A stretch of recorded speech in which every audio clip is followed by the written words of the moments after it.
All right.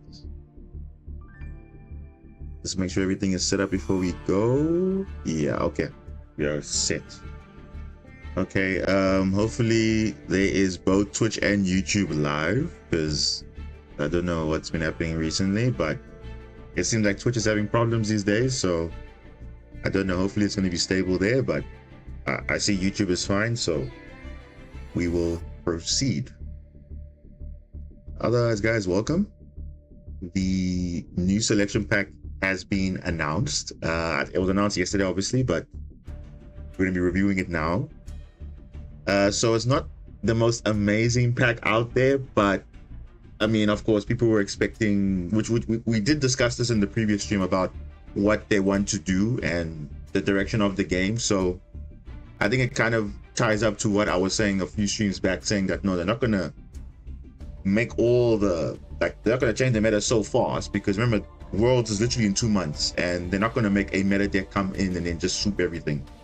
So I think it's kind of accurate what they're doing, but that's okay. We're going to look at that, and then maybe we'll see if we can get some maybe quick showcase on some of the stuff. But yeah, I won't lie, the only one that's really interesting for me there is Crystron, because for the long term it's going to be quite a scary deck, but even now it's probably going to still be decent. So that will be a deck I'll definitely be looking at and probably doing some showcase a bit, because the other ones I'm not too familiar with. So I'll mention the cards, but again, I'm not going to be worrying about what the other cards are. I mean, obviously I know what they do, but I'm not going to necessarily specifically, like, for example, invest in it or whatever. Like, I'll just, if I know what the cards do, that's fine, and then we'll take it from there. But you guys can also tell me if you're also experts in those decks. You can tell me what I must look out for, or what are the techs you can run in those decks, because the only one that I know very well is Crystron, because I played against it, and I've also played with it also, but that was months back, to be honest. I mean, and mind you, it only came out in the TCG in Jan. Then obviously the OCG came out months before that, so it's kind of, it's been a few months now, I think, but it's still kind of new to the TCG, I think. But it's really a good deck because it's quite solid in terms of combos and everything. It's actually one of the more, how would I say, free range decks, but it does have restrictions, but not super crazy, like, you know, for example, like water lock or whatever. It's just like, you know, at like a specific type lock, which is not bad, because there's a good toolbox with that. So we'll cover it and we'll explain why you should worry about Crystron, because I feel like Crystron's going to be those sleeper decks similar to Memento, where you see Memento, you would think, oh, it's not a crazy deck, but actually, you know, once people start understanding it, they'll see actually it's kind of a underrated deck. So definitely you probably be seeing Crystron probably from now till like end of month, I'm sure, because, and maybe for World Championship, because it's just a very simple deck to learn and it catches people off guard. Now there are some complex combos, but there are some basic ones, so as long as you understand the interactions, then you just go from there.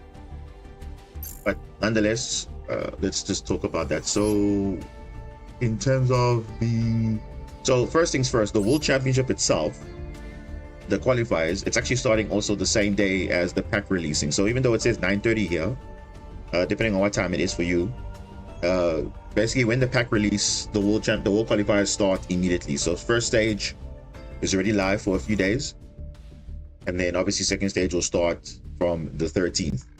So there's basically a week to get familiar with the decks and practice as much as you can, because obviously for those that want to, you know, max out the gems, I would say, you know, get your pack and then get your cards you need, and then you go straight into it. And then yeah, we'll probably do that tomorrow, I think, probably after Meta Weekly, I think, because Meta Weekly is tomorrow again based on the new pack. So we'll probably do that again.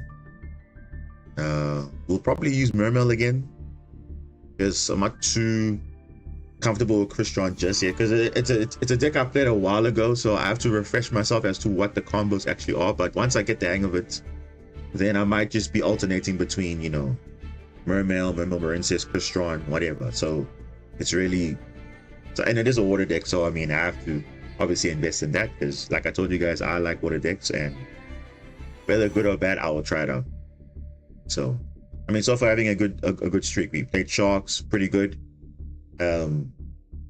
Obviously it's still missing a few cards, but that's most of the things are there. Obviously Mermail came. Mermail's doing very well actually, and I did predict this. I did say that Mermail's going to do pretty well, because I mean, even if it's not going to be tier 1, it's at least in the tier list, so you know it's a decent deck. And ironically enough, it also got top 10 in the rating duels, you know, and the same person got second place at Meta Weekly, so they know what's happening with Mermail. So Mermail's not a no-nonsense deck. You have to understand it and you have to worry about it. So yeah, that is Mermail. And then yeah, so this is basically just the World Championship. As soon as the update happens, you can start playing the World Championship qualifier, get the maximum gems. I think 3.5, that's not bad, because I'm sure most of you will probably not even spend any gems, I'm sure, unless you probably doesn't want to invest in the archetypes. But the only thing that you want to probably invest in is probably the Christian. But depending on the rarities, is it worth pack pulling or not? So we just have to see how the ratios are going to be.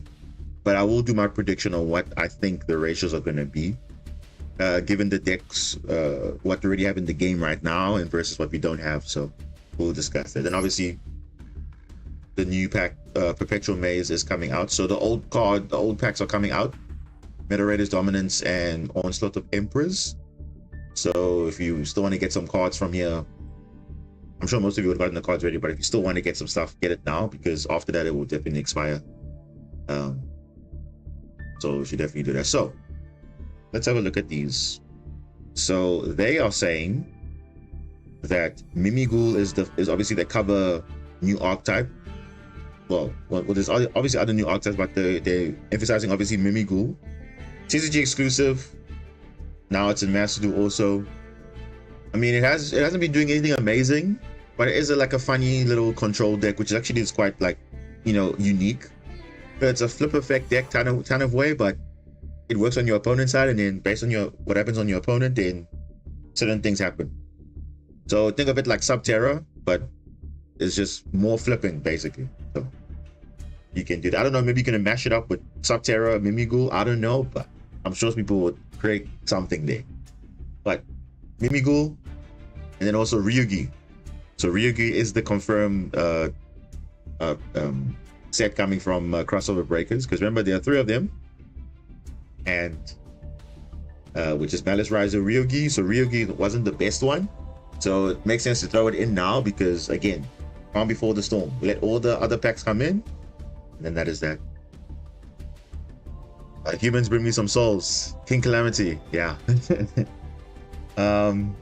So Ryugi's coming. Interesting archetype. I mean, it probably will be decent in Master. We don't know. People might come up with some unique combos, but we'll see. And then obviously Materiactor. That is another interesting, but we already have some of the cards in the game already, but I think people haven't really spoken about this archetype at all until they actually mentioned the Materiactor coming in.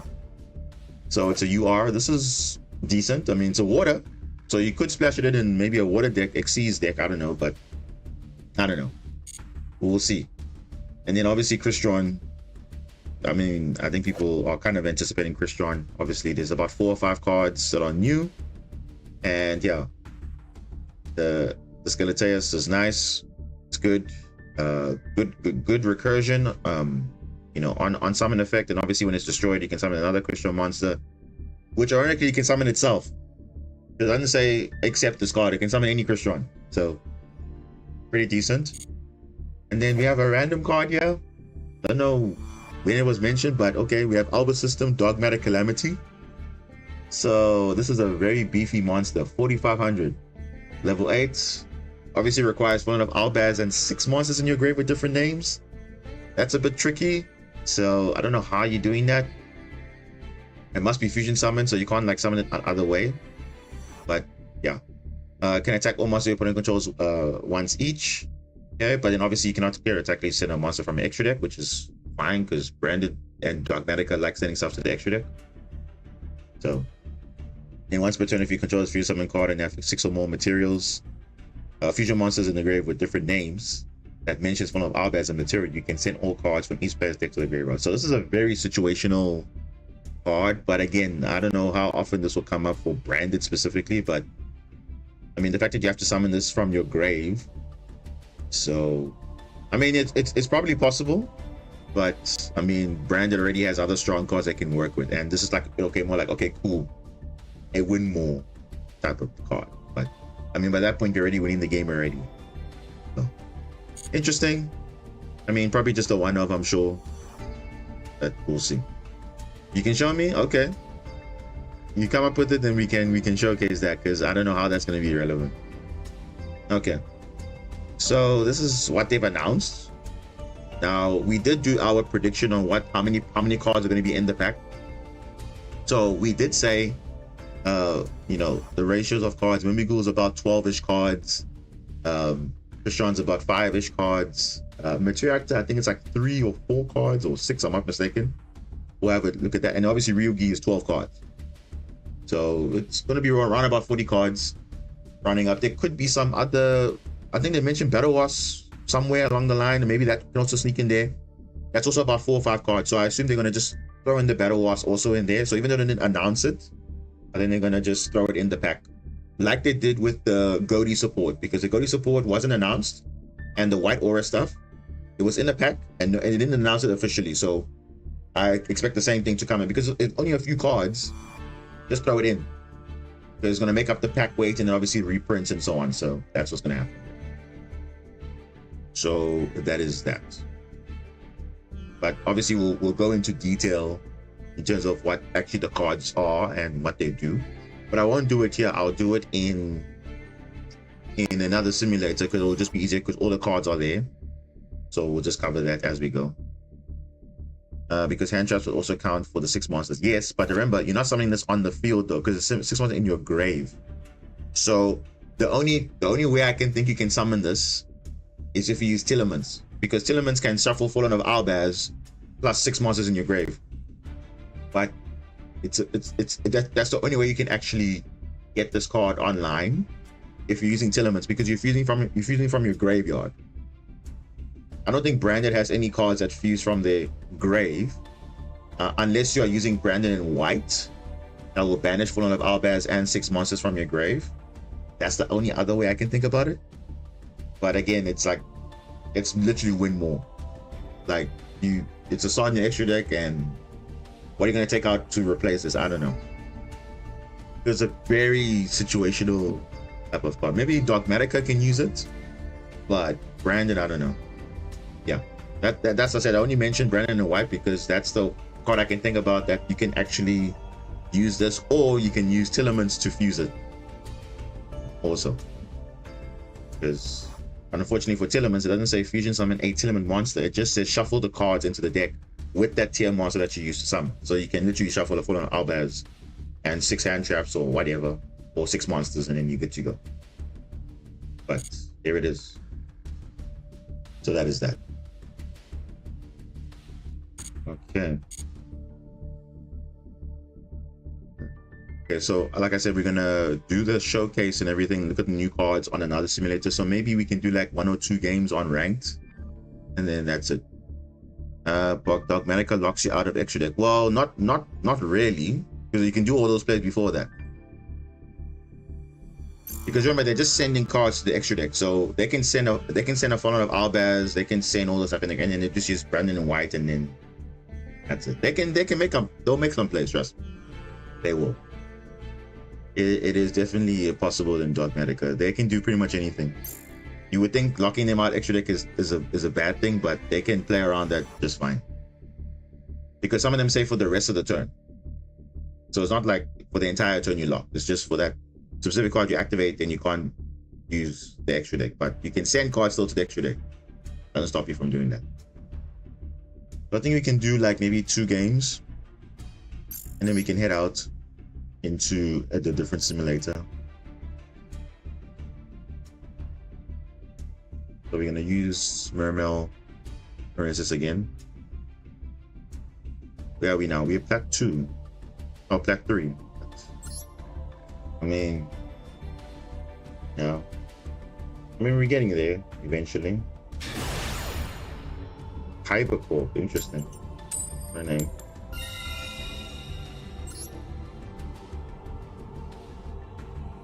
We'll do like 1 or 2 games here, and then we'll go into MD Pro 3, where we'll do like maybe test hands on, like, you know, some of the, like, especially Christian, especially just to see some hands and how it actually plays. Oh my gosh, bro, what? Bro, are you serious? What kind of hand is this, bro? Ah, yeah. Master Duel Simulator, very, very nice. The shuffle is so great. Like, look at that. Going first, you get a going second hand.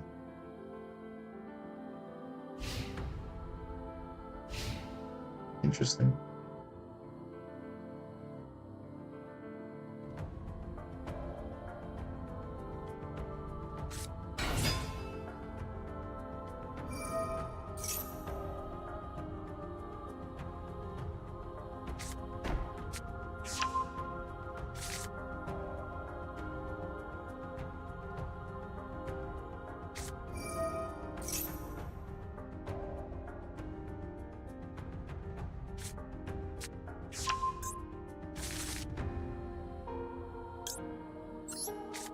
Gonna full loss now.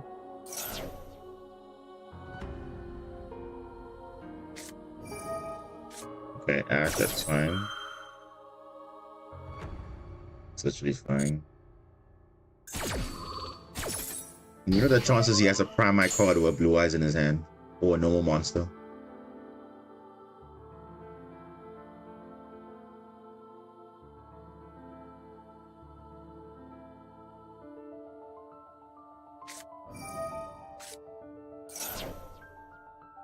Interesting. Going for Maiden early, okay. Just saw the Alba system could work for Dogmatica, exactly. It could work.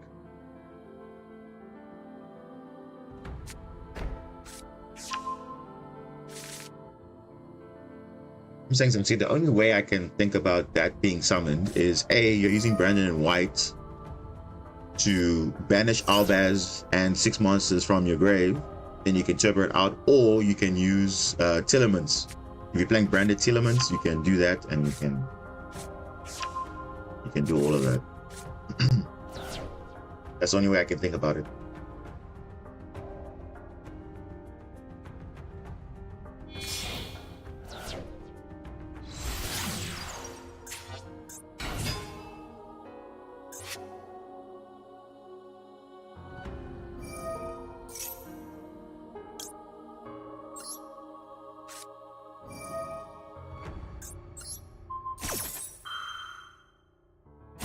Yeah, it's not that strong as it was before. Yeah, exactly.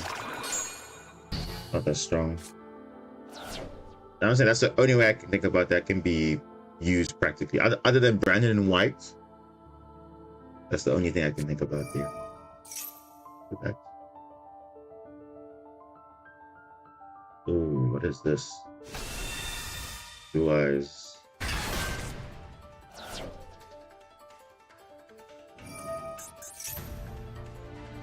Playing into Nib. Let's see.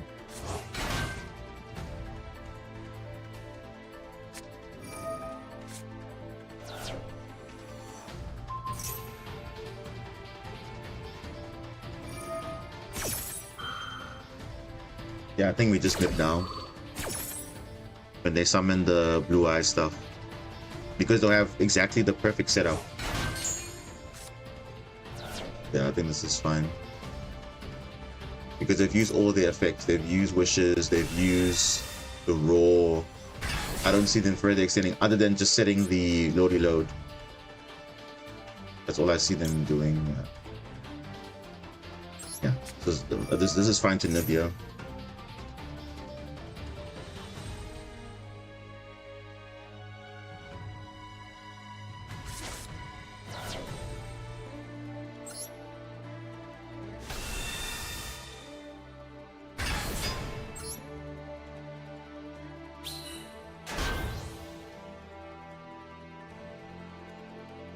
Before I leave, could I watch on my replays? Yeah, sure. I can do that. I mean, I'm not expecting to be a long stream anyway, so it's just like going to be reviewing some cards and just doing some like basic combos, and that's it. I mean, obviously we'll see when it comes out what the ratios are going to be, but just to give you like an idea of what some of the cards do, especially Christian, especially. So I feel like that's going to be like the hot topic. People are going to be playing that. I'm going to definitely be trying it out when it comes out. Oh no, it's going to go it's going to go Magia. Oh, bro.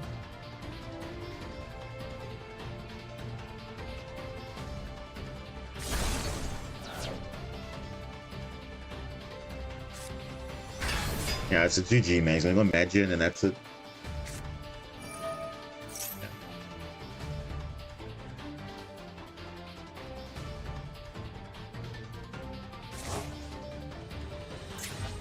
Yeah, he's gonna go Magia, and it's like GG from there, so it's fine.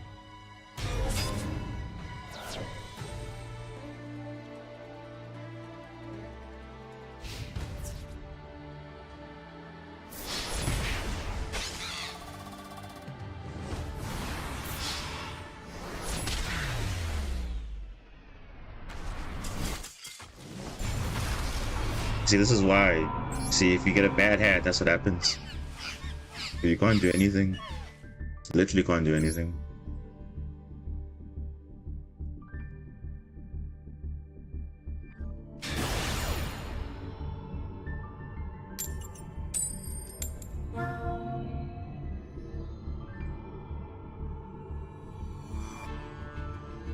The thing is, Magia is okay, but the problem is you must have a specific setup. And the setup is you must have a brick, which is Chaos Max. And there's other cards that also you can play also to make it like viable, but it's just, again, like you said, more bricks. And but in the future it's going to be a lot easier to separate out, but right now it's not like the most optimal way to play it. Dennis, Mermel, come on, let's go. Yeah. Driven by the hand. Gem Knight. What? Gem Knight.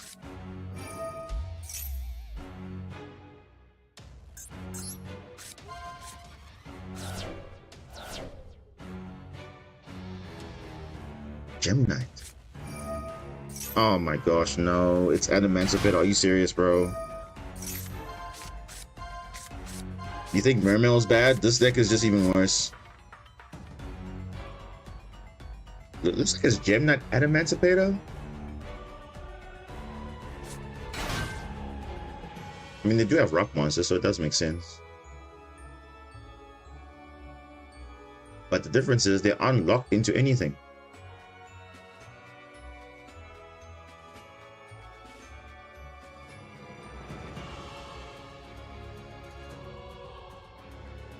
Yep, it's the recipe. Yeah, true. Now, in the TCG, there's a bit of drama because there's a new set that's coming out, Battles of Legend, Monster Mayhem, which does feature the Gem Knight support, you know, Jurak,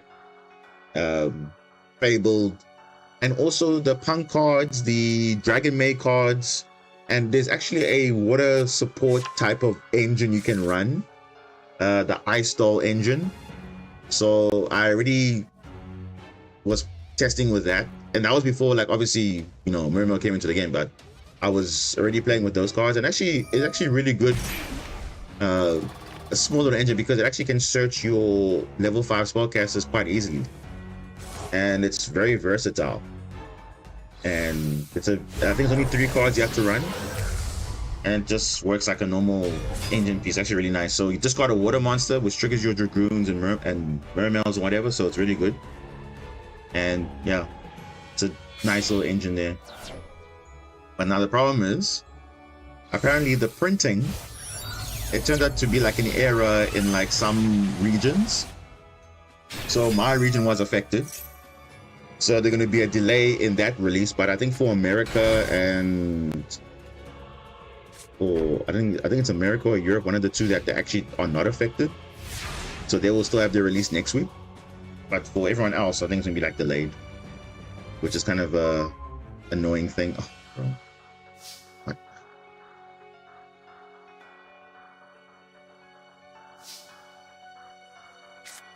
And also Orcus is also there. Orcus is also there too.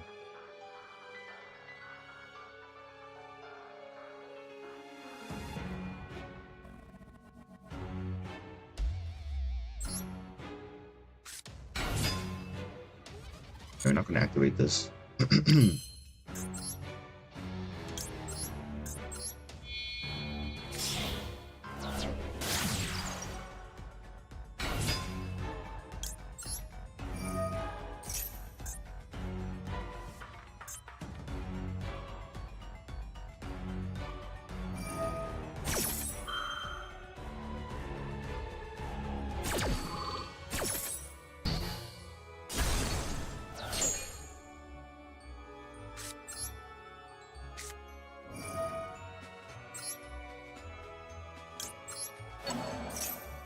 Is that Joby?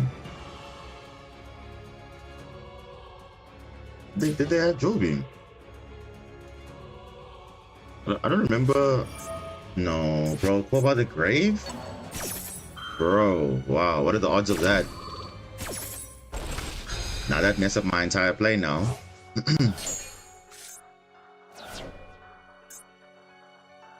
Oh, rip. Yeah, that kind of is a mess up. What about the grave, of course, dude.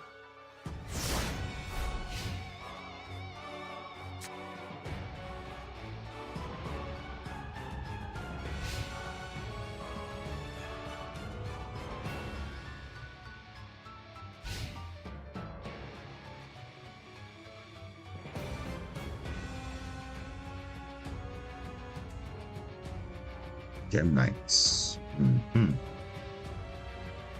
I mean, no one really plays Gem Knights, but okay. Maybe not right now, but in the future, probably. MK, welcome.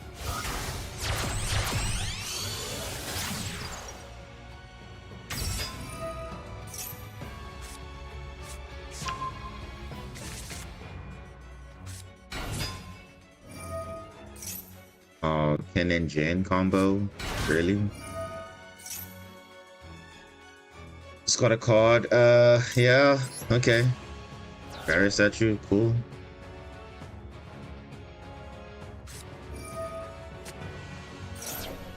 Oh, look, another hand rip combo. Cool. There's so many hand rip combos nowadays. Gem Knight Fusion. Oh no, Brilliant Fusion, sorry. This is limited to one.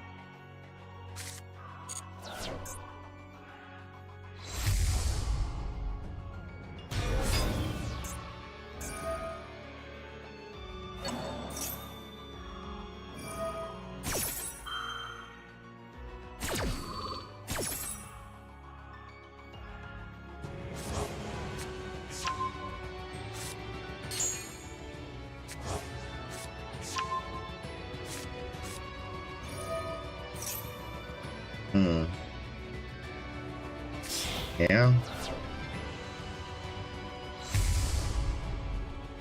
Am I gonna get FTK'd here? Probably.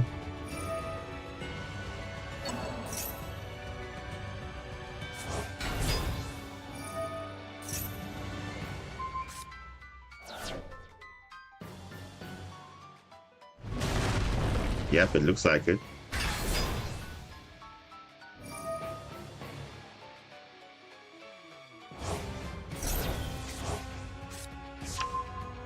This isn't once per turn, this Gem Knight Fusion. It's like multiple. You can just activate it any time.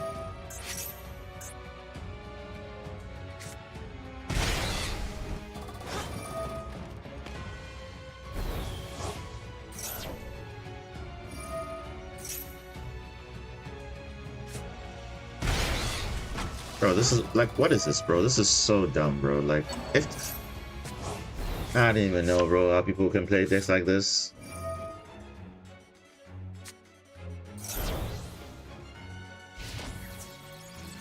And now I just lose.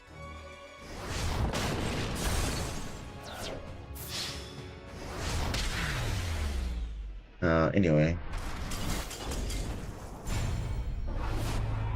Korba wasn't there, this would have been not an issue because I had enough extension to play through the board and even possibly even OTK him, but no.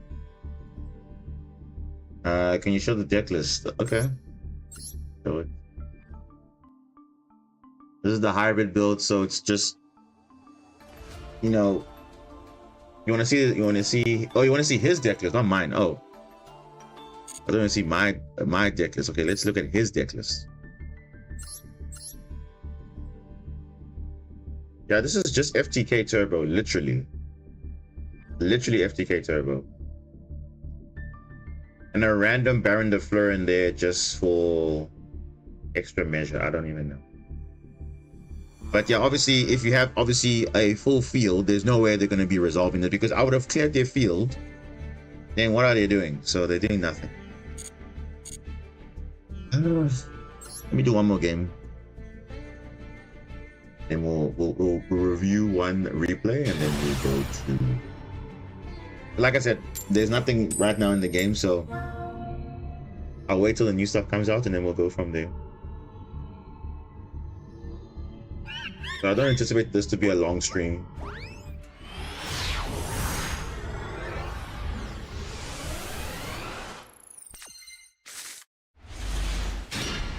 Oh, that's much better. Much better. Oh, it's got Maxio full loss. Alright, now I have to do the other play. Luckily we have Neptibus, so we can kind of do something, but if we don't, then it's fine.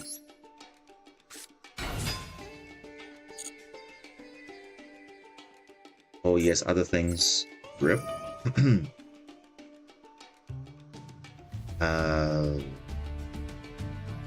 Yeah, I think let's just do this. He's got Impremi, you must just use it. No. Well, that's where I would actually Imprem, because I mean, if you know this is basically the minimum interruption. Oh.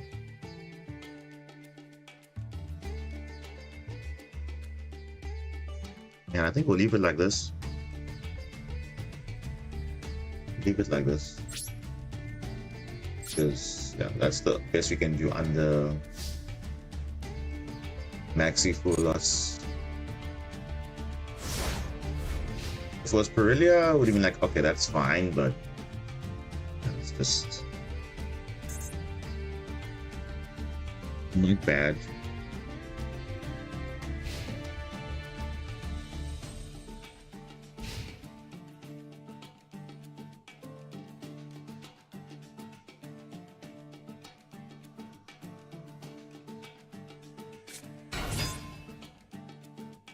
Empire.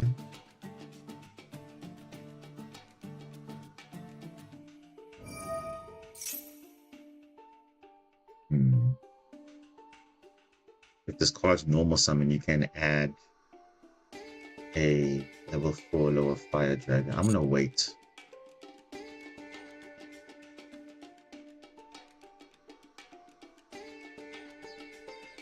I don't know what his other hand is, so I have to see what is he gonna add, then I'll decide what to do. In Roku. Okay, I'm gonna maxi that.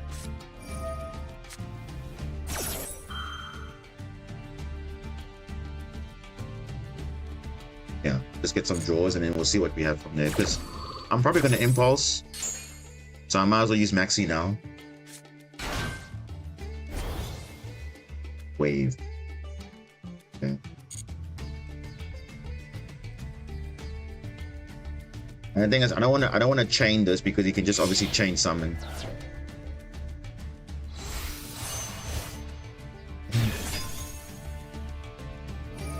Oh, bro, if he has, I'm gonna impulse that.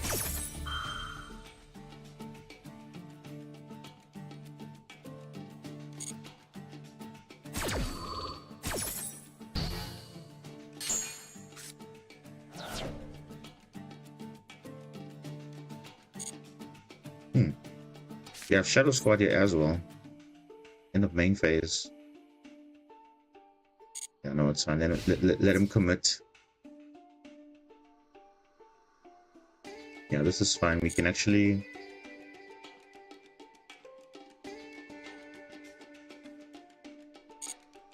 do this. And destroy the Tempai.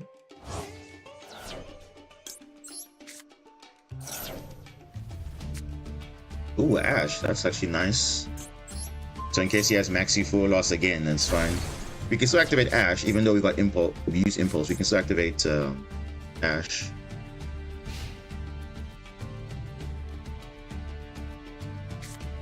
Ooh, some back row. Nice. Ooh, yeah, I feel like that's just gonna go hard here.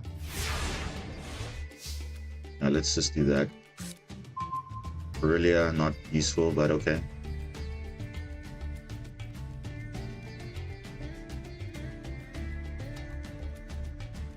Yeah, Callby Impermanence, probably, yeah. But it's fine, there's nothing important in the graveyard anyway, so it's okay. And if he imperms, that's also fine because we can just send Shadow Squad, it will still trigger, we'll do everything, it's like totally fine. Yeah, I think we'll first, we'll use Duster. You know, and as we predicted, imperm, that's fine. Because it will still activate Neptibus, so it doesn't stop. Bro, you drop letting what? Bro, what is this guy doing, bro? It's doing the same thing. Negating the effects, it doesn't matter. It still sends for cost. It still sends for cost. It doesn't, as you can see, it still activates. Bro, I don't understand. You could have, okay, but then again, the droplet was gonna go anyway, so it's like fine. But yeah.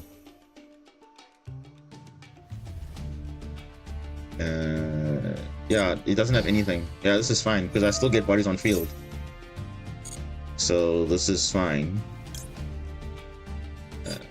Yeah, let me just get some bodies on field. Why not?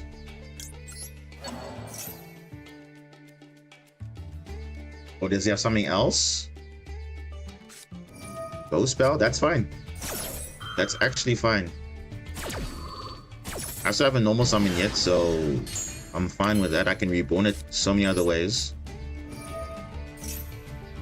You don't have Ash, yeah, I figured. Let me just go for Aqua Angel. I mean, I could also just normal summon the Shadow Squad here. It's the same thing. But yeah, no, let me do it this way. Yeah, I'm gonna make sure it's on the bureau or anything like that. This is summon number 3, so it's not like anything crazy. Now here I can probably go unaffected Argonaut because the Biden Dragon is gonna reborn after 3 attacks, so we have to. Ah, look, it's another again Roku. Rip, because I can just negate that, so that is fine. Yeah, I'll probably just go Argonaut. Don't want to attack too many times. Yeah, I'll just do that.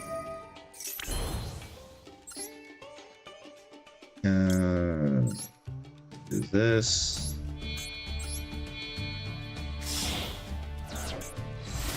Yeah, so we're actually gonna secure follow-up here, not just go normally. But we're actually gonna do it this way.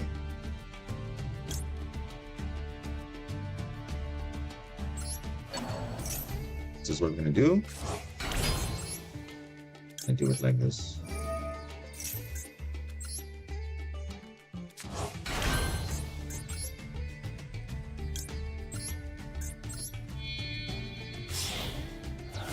This way it will be better. And we can guarantee Argonaut. Yeah, so we're actually fine. If he summons a board breaker, we negate it with Argonaut. If we use Genroku, we use Ath, then it's like GG. I don't see ourselves losing from here. And obviously they don't play even your match, so I know for a fact they don't do that. And also we have wave, so we have so many interruptions.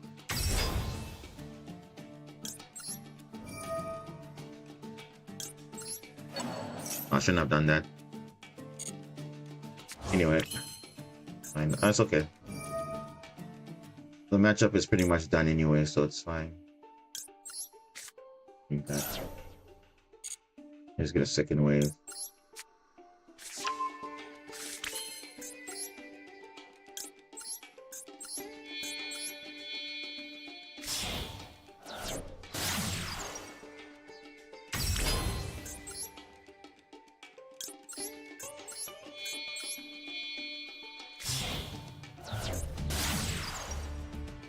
Yeah, 4,300.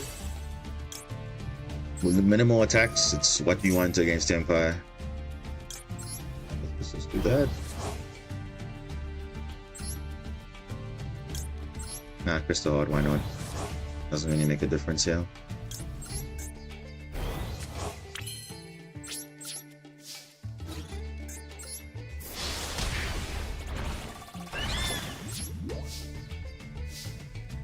So even if he has a board breaker, we're unaffected, so it doesn't really matter. And then we'll just negate Genroku and then with Ash, and then that's it. We also have Wave still.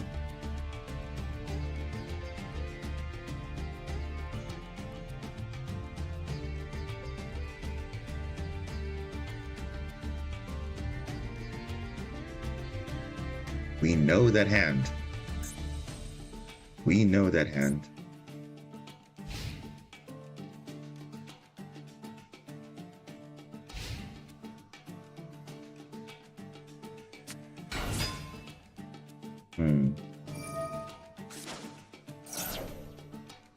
Yeah.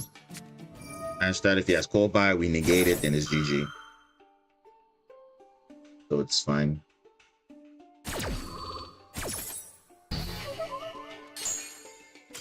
Exactly. There's literally nothing else.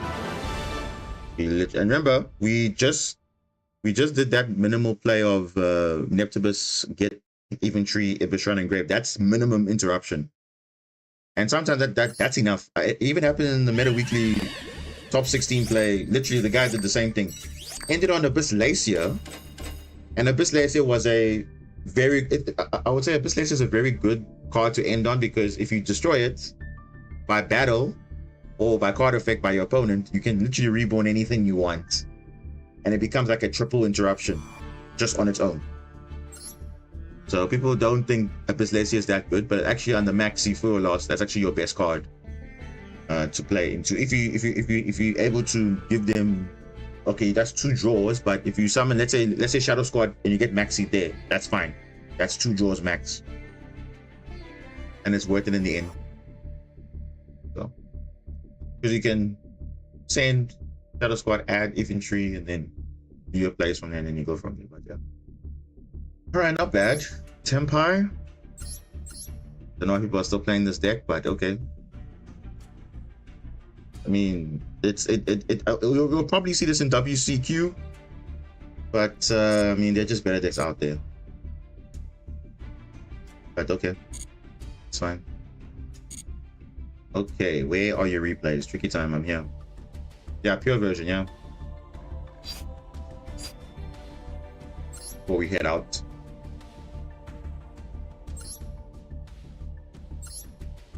Let's see, time tree. Where's your replays? Yeah.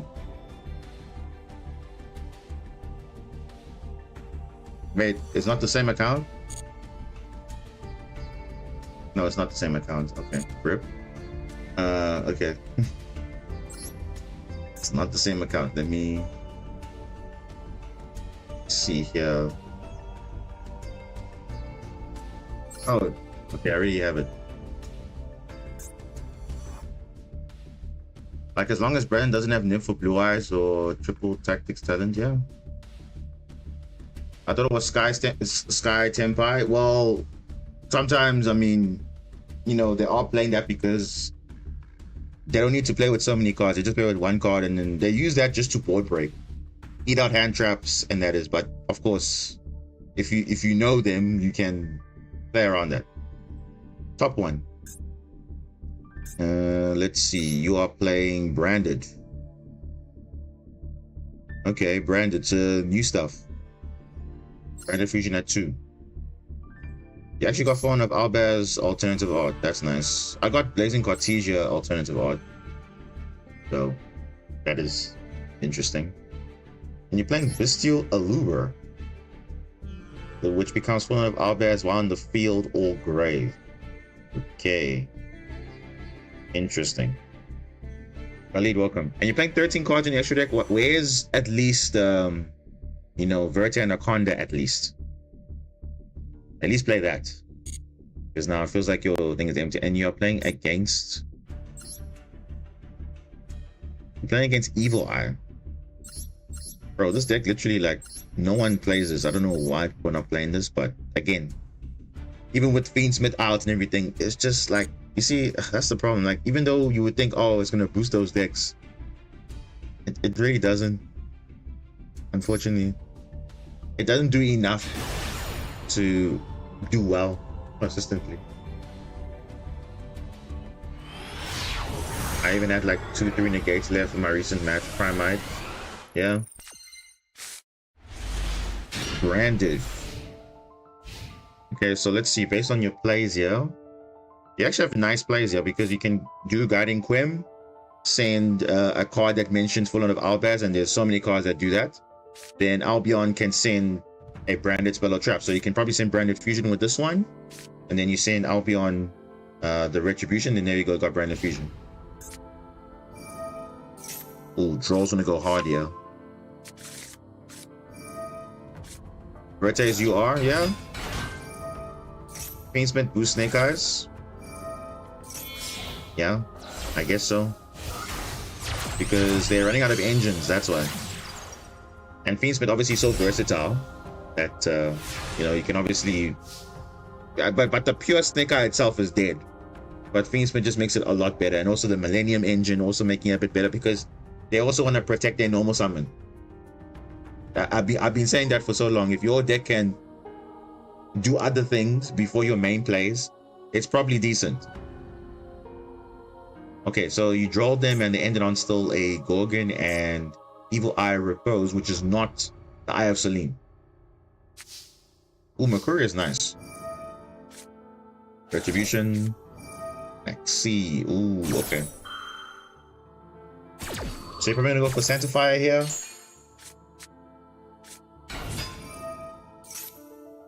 Albaz, yeah. I mean, that's the best you can do, I guess.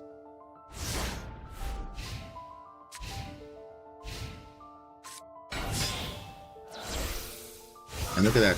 Fabled Lurry is Fiendsmith combo. Actually disgusting now.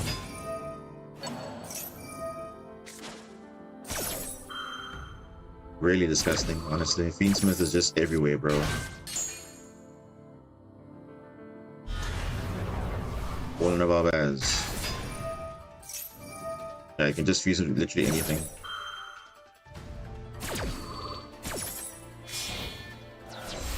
Mirror Jade. Oh, Syrian Dragon? Oh, okay, that's interesting.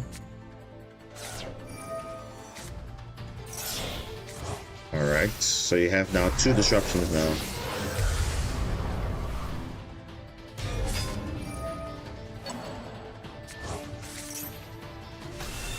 Probably banish the Engraver, probably. Banish the Engraver. Oh, okay. Or you're waiting for Sequence, then you're gonna banish Sequence. That's also actually a good play as well.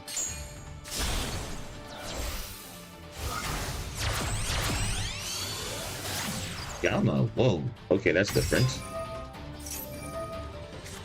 Yeah, you see, I would have prevented them from link summoning at all.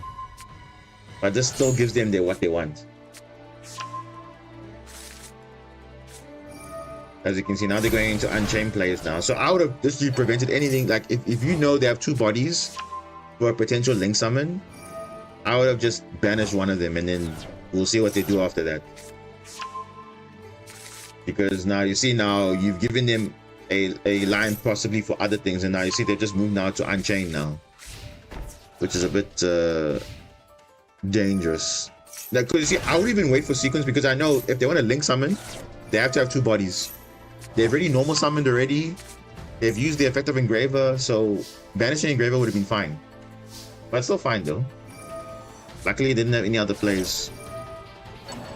Like now, you see?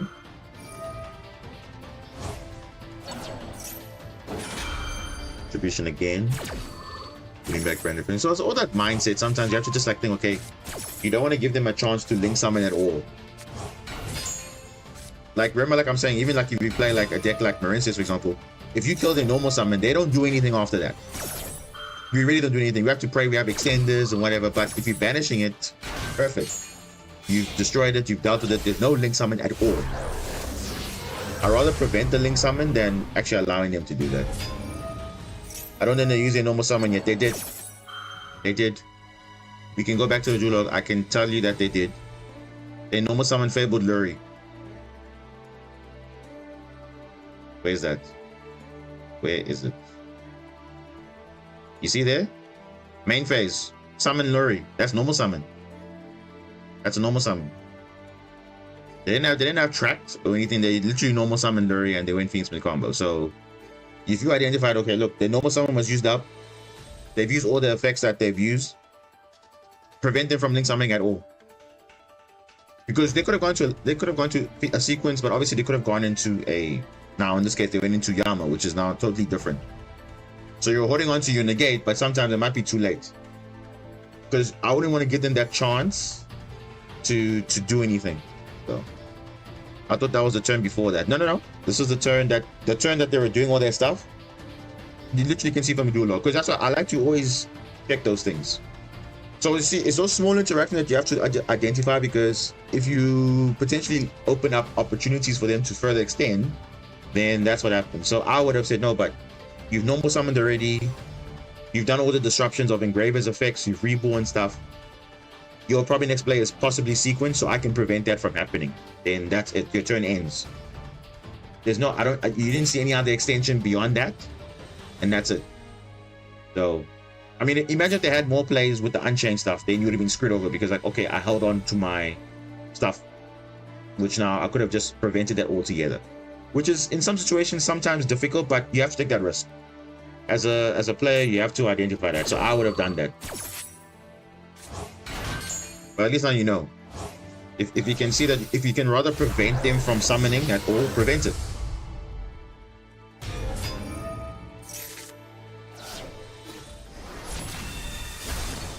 I mean, this is still, oh yeah, Unchained is gonna just go crazy here. Ended Fusion. Rinbrum probably gonna go into, yeah? Yes.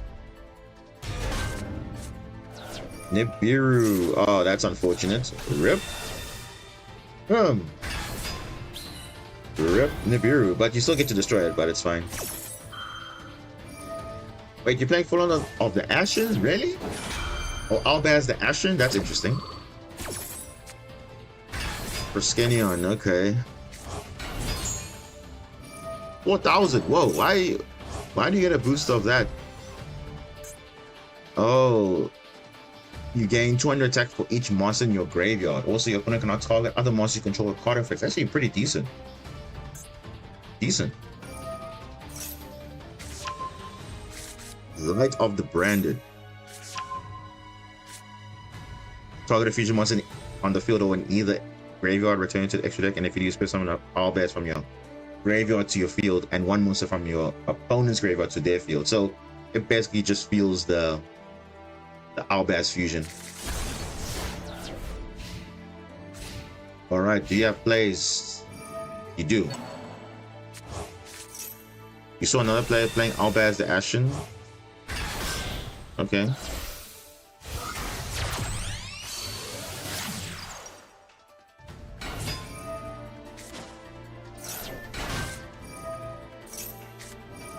Yeah, improve that. So here is correct, because you can see now they already used the Engraver effect, so they can't reborn again. They have to normal summon. There we go. You see now you're doing all the disruptions now, betting everything out.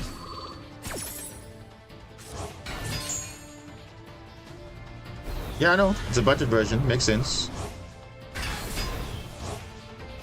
and use it for discarding. Yep. Use into Mirror Jade again, or what are you going into? Rebellion? Okay.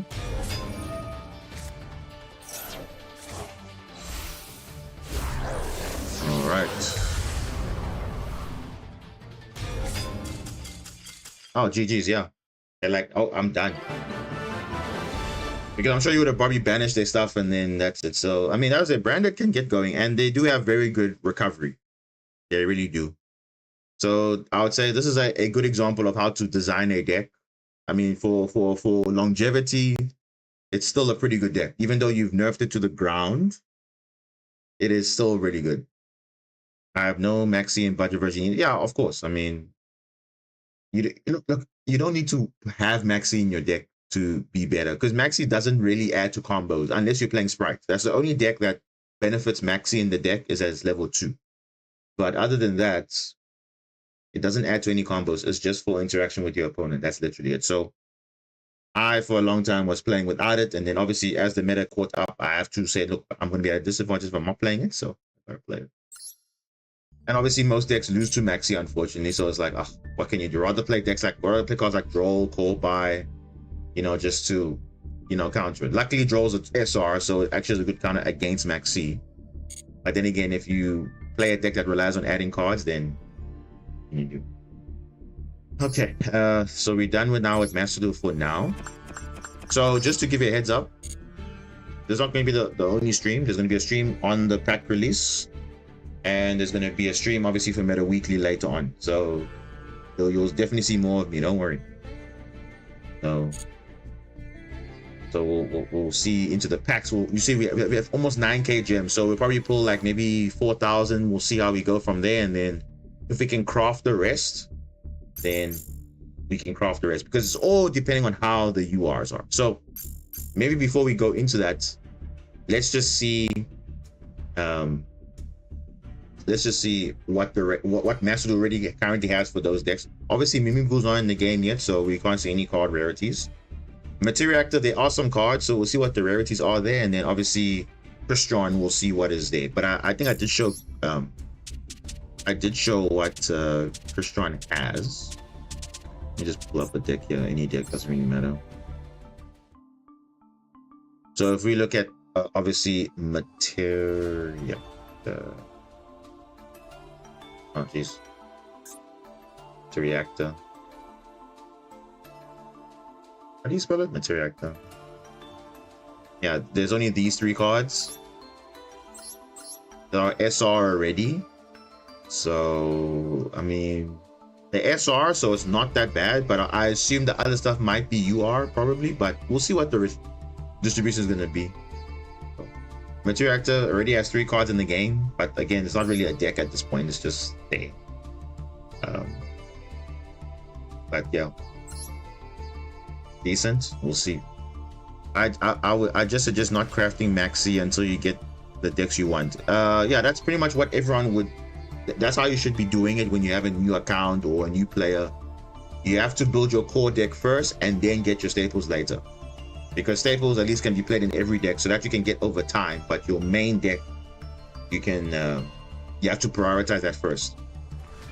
I mean, sure, if you pack pull them, great, but you shouldn't prioritize staple cards yet. Prioritize your core deck list first and then work towards getting your staples. So that's what kind of what my mindset was as well. Like, okay, I don't really need Maxi at that point. I'll just build my decks as I want, and then as and when I get it, I'll get it. And obviously, luckily, in Masterduel, bundles came out. So the Vela bundle, the Imperm bundle. So I didn't even have to bother, you know, crafting more things. I just got them. Okay, cool, I can play them. Nibiru, I never crafted Nibiru until the bundle came out. Okay, great, now I can play Nibiru.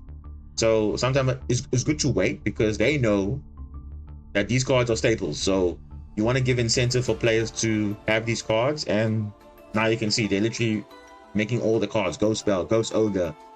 I won't be surprised if the Perilias and the Furlos and the Meows or the Meowlis or whatever, they all get bundles, because it's obviously going to be in the game forever.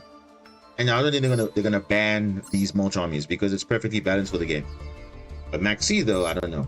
That one's always a contentious one. I don't think they'll make a bundle out of that. But okay, that's material actor. Then what was the other thing? Crystron. Just have a look at the rarities before, so you can see how accessible the deck is before even the new stuff. Crossout needs a bundle, probably. I would argue even Corbine needs a bundle also. But then again, I mean, does it really need to be a bundle? I mean, they may drop it a bundle, so who knows? Maybe Dark Ruler should be a bundle too. I mean, all these staple cards, board breakers, they should be staple, especially the URs. They should at least be bundles, because no one's gonna say no to bundles. Crystron, not Kristen, not Crystron. So look how accessible the deck is.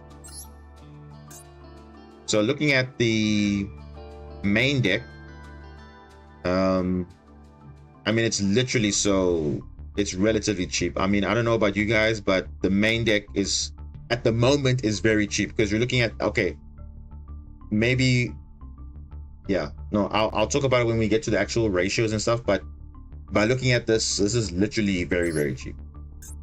I mean, you need the Selfnir. This is a 3 of, it's SR, not bad. Most of the starters, the Smyga is a 3 of, this is a starter, it's a rare. The Thuzvern is a rare. The Parastol is a rare also. The Citry is a SR, but you only need 1, so it's not bad. Only thing, okay, extra deck, you need 1 of this. You definitely need 1 of this. These 2, okay, it's optional. This one maybe. This one you probably don't need, but this one is definitely the one that you need. So all in all, not bad. In terms of building Crystron, I mean, I would say it's going to be probably budget, because over and above your engine pieces and staple cards, I think Crystron might be another cheap deck to build. Because I know in the OCG and TCG, it's relatively cheap. So it's the same in masterduel. So I'm actually glad that way, because I mean, yeah, obviously the other cards will probably be UR, SR definitely, but it's okay. It's fine. It is okay. You seem to like water monsters. Yeah, I mean, if you haven't caught on, I've been saying that. I mean, I'm a water enjoyer, because I feel like the decks have potential. So I like to explore them and see how best I can optimize them. So that's why I like playing different water decks. I might not play all of them, but I play the ones that I like. Did you ever try adding Mathmech? I currently have an 8-game winning streak. Is it Mathmech Pure? Or, I mean, I've tried Mathmech, but I don't like the playstyle, because it's just like, okay. I mean, some people like that, but I don't like that, because it's basically just a good stuff Cyber's deck that can turbo out stuff, and one card does too many things, and that's just like very bad design, so I don't like that. But I mean, it's powerful, but I mean, there's no real, because for me, and this might seem biased, but I feel like those decks aren't really a challenge, because once you learn the basics, you pretty much most of the time winning your games, because your opponent doesn't know what to do, and you're making a lot of disruptions that, I mean, yeah, cool, you can deal with it, but I wouldn't say it's a challenge per se compared to a deck like Marincius, for example. I mean, I would say Marincius is more challenging than Mathmech, but not to say I don't lose to Mathmech, but the games are more interesting because they have crazy boss monsters. I can deal with it, break the board and whatever, so that's more interesting. I don't think people want to watch me play Mathmech all day. There is a guy that I watch Mathmech all day, and he's very good at it. But other than that, I don't personally play Mathmech. I rather watch people play Mathmech, and that's fine, because that also helped me to understand how the interactions work and what the monsters do, and I have a fair understanding of how Mathmech works. So if you enjoy Mathmech, that's good, but again, I like decks that are challenging and ideally non-meta, because obviously I can easily play meta decks. I think you guys know that by now. I could literally pick up a meta deck and play it, but again, I don't get enjoyment from that because it is a meta deck. It's just good.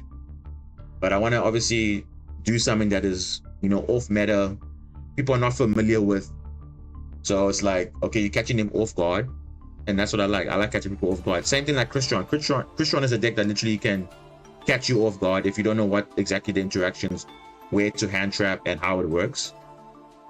But as I'm saying, it's a deck that can really surprise you, and Mathmake doesn't really surprise you because you know what the disruptions are going to be. And sometimes, if you don't open well, you have a Link 5 with back row, which lead to disruptions and everything. So it's like, yeah, Mathmake is Mathmake, but I wouldn't personally play it. I mean, so I know someone was saying in the past, yes, you can play Mathmake Marincess, but at that point, it's not a Marincess deck because the main players is going to be Mathmake first, and then after that you do Marincess, which is not really, you know, taking away the, you know, the mindset of playing the deck, because you're relying on your Mathmake stuff to go through, and then that's it. So, yeah. Rose H, welcome. Sorry, I didn't see your chat there. I was just responding to one of the viewers. Yeah, so you can see Christian is relatively cheap in masterduel, pending the new support, but we expect this new support to be SR and above. Or they could even surprise them and say there's rares also, which is perfect. Then definitely Christian is a deck that you by default have to invest in because it's only going to get better in the future. And also the nice thing about Christian, there's a lot of engines you can run. So we'll talk about that as we, you know, get into that. So let me just back out here, and then we'll switch the games quickly.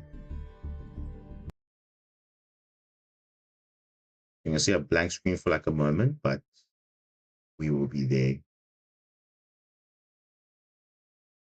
Leave.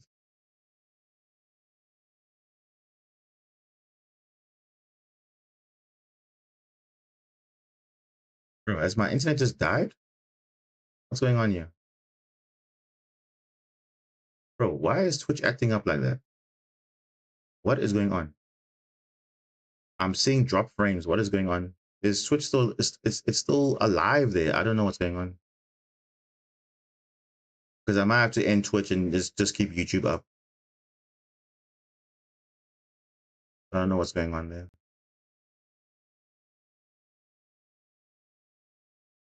Okay, just one moment, guys. We're just setting up the simulator. Be fine.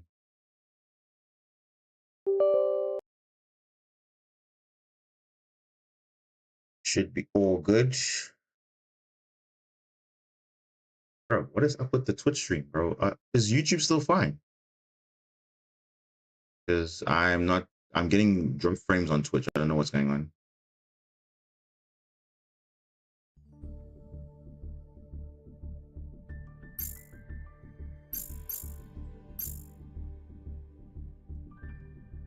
Bro, what is up with, is anyone in the Twitch chat? What is happening there?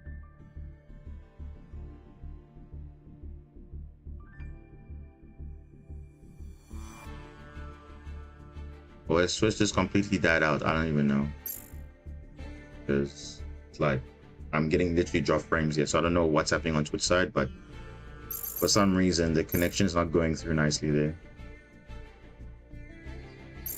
But okay, let's put this up.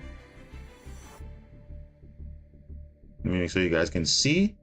All right, so YouTube can see, because I can see it on my side that YouTube is running fine, but for some reason Twitch is not running fine. I don't know what's going on. I have no idea what's going on. So if it's going to be giving issues, then I'm going to stop that stream and then just continue on YouTube, because I don't know what's going on.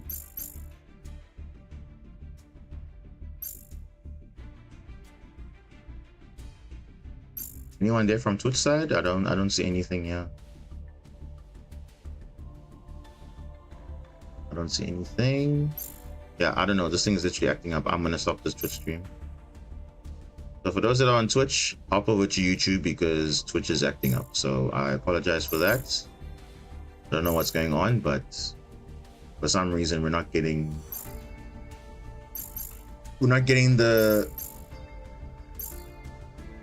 we're getting drop frames for some reason, so I don't know what's happening there. So just hop on to YouTube. Okay, so let's open up a deck. Let's what's the deck called? Perpetual Maze, right? That's the new pack. And new comments. So we're just going to put all the cards here, and then we're going to talk about all of them. So as we'll talk about one by one, and then we'll assess how good the pack is overall. So we will just add them as we go.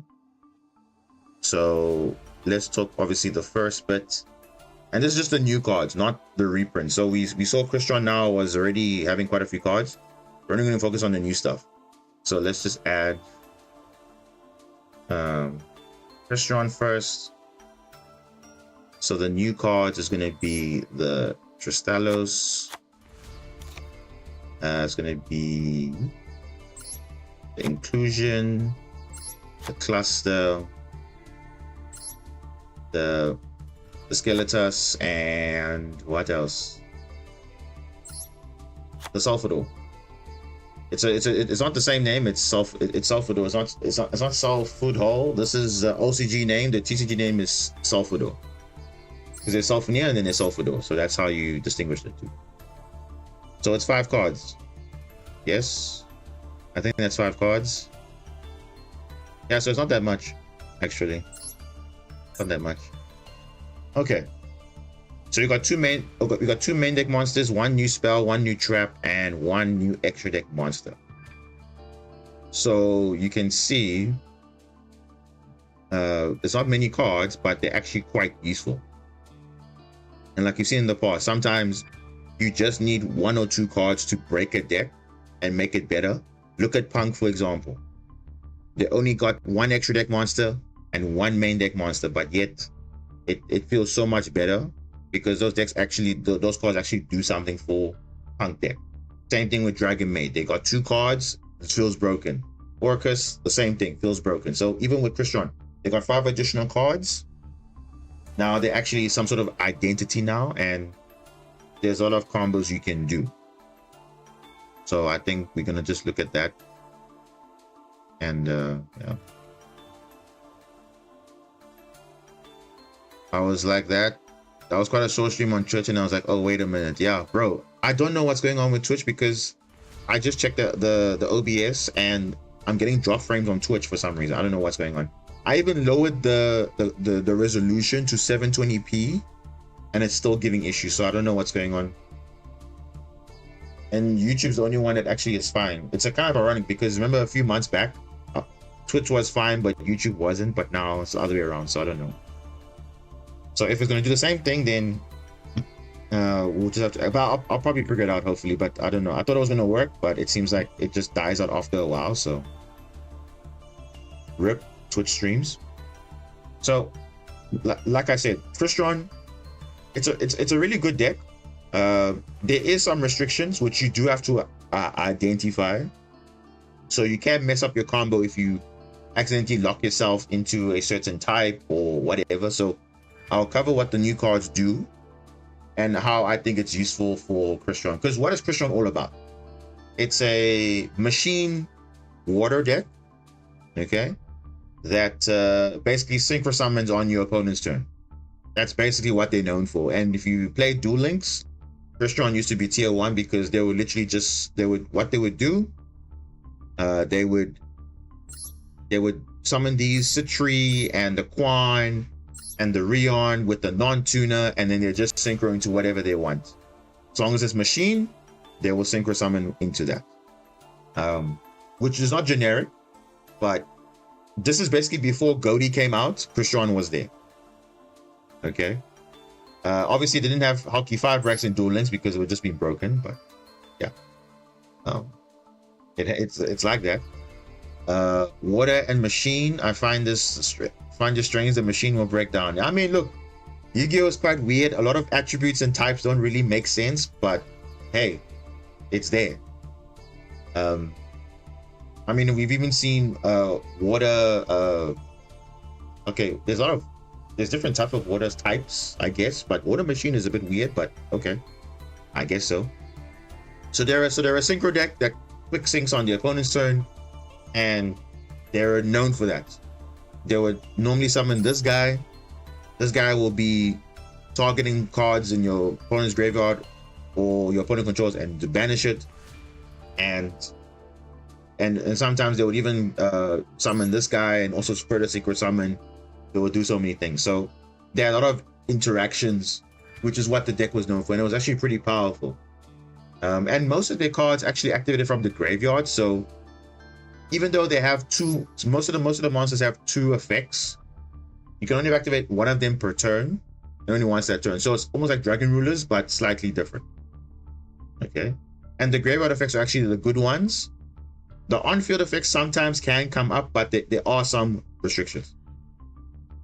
Because even Moon of Close Heaven needs ban because they thought it wouldn't be a problem by making it Light Fiend. Bro, I don't even know. Light Fiend. Then again, this Underworld God is also a Light Fiend. Dark Fairy, yeah. But yeah, let's not dive into that. I mean, Konami makes attributes, they make different types, it's fine. We've seen Dark Aquas, we've seen Wind Aquas, we've seen so many different, even Aqua itself is like, it's supposed to be water, but for some reason not, but okay. Anyway, so they're a machine synchro deck, and now with the new support, they actually they have a deck identity now, because before it was kind of like unplayable because you had to play a lot of bricks in your hand and, you know, do some weird stuff. But now there's actual combo starters that you can actually do that can lead to quite a bit of interruption. So I think Crystron's a really good deck to actually try out. And it's actually, once you learn the interactions, it's actually not that difficult. At least Mercis can out the Moon Close players. Yeah, I mean, at least, but still, a lot of issues. So let's look at the main deck cards, and then we'll look at the extra deck monster, and then we'll see how good it actually is. So we have Crystron Tristalos, which is a machine tuner level 2. So it's very good. It's a tuner monster, and it has 2 effects. The first one is when your opponent activates a card or effect, quick effect, and that's the nice thing about this card. It's a quick effect, so at any point you can activate it. You can special summon 1 Crystron monster from your deck, except Tristalos. Then immediately after the effect resolves, synchro summon 1 machine monster using that monster you control. So this card doesn't have to be actually part of the synchro. It has to be the monster that you summon from the deck, which is actually pretty broken because most of the time you are gonna go into you're gonna summon a level 5 and then make a level 7 synchro. And it's any card or effect. So let's say it's on the field and your opponent wants to Imperm or Ghost Ogre or whatever. From anywhere, you can literally chain this and go from there. So if they try to stop this card, like an Imperm, okay, you can chain Imperm, get rid of it, done. GG. That's the on-field effect, right?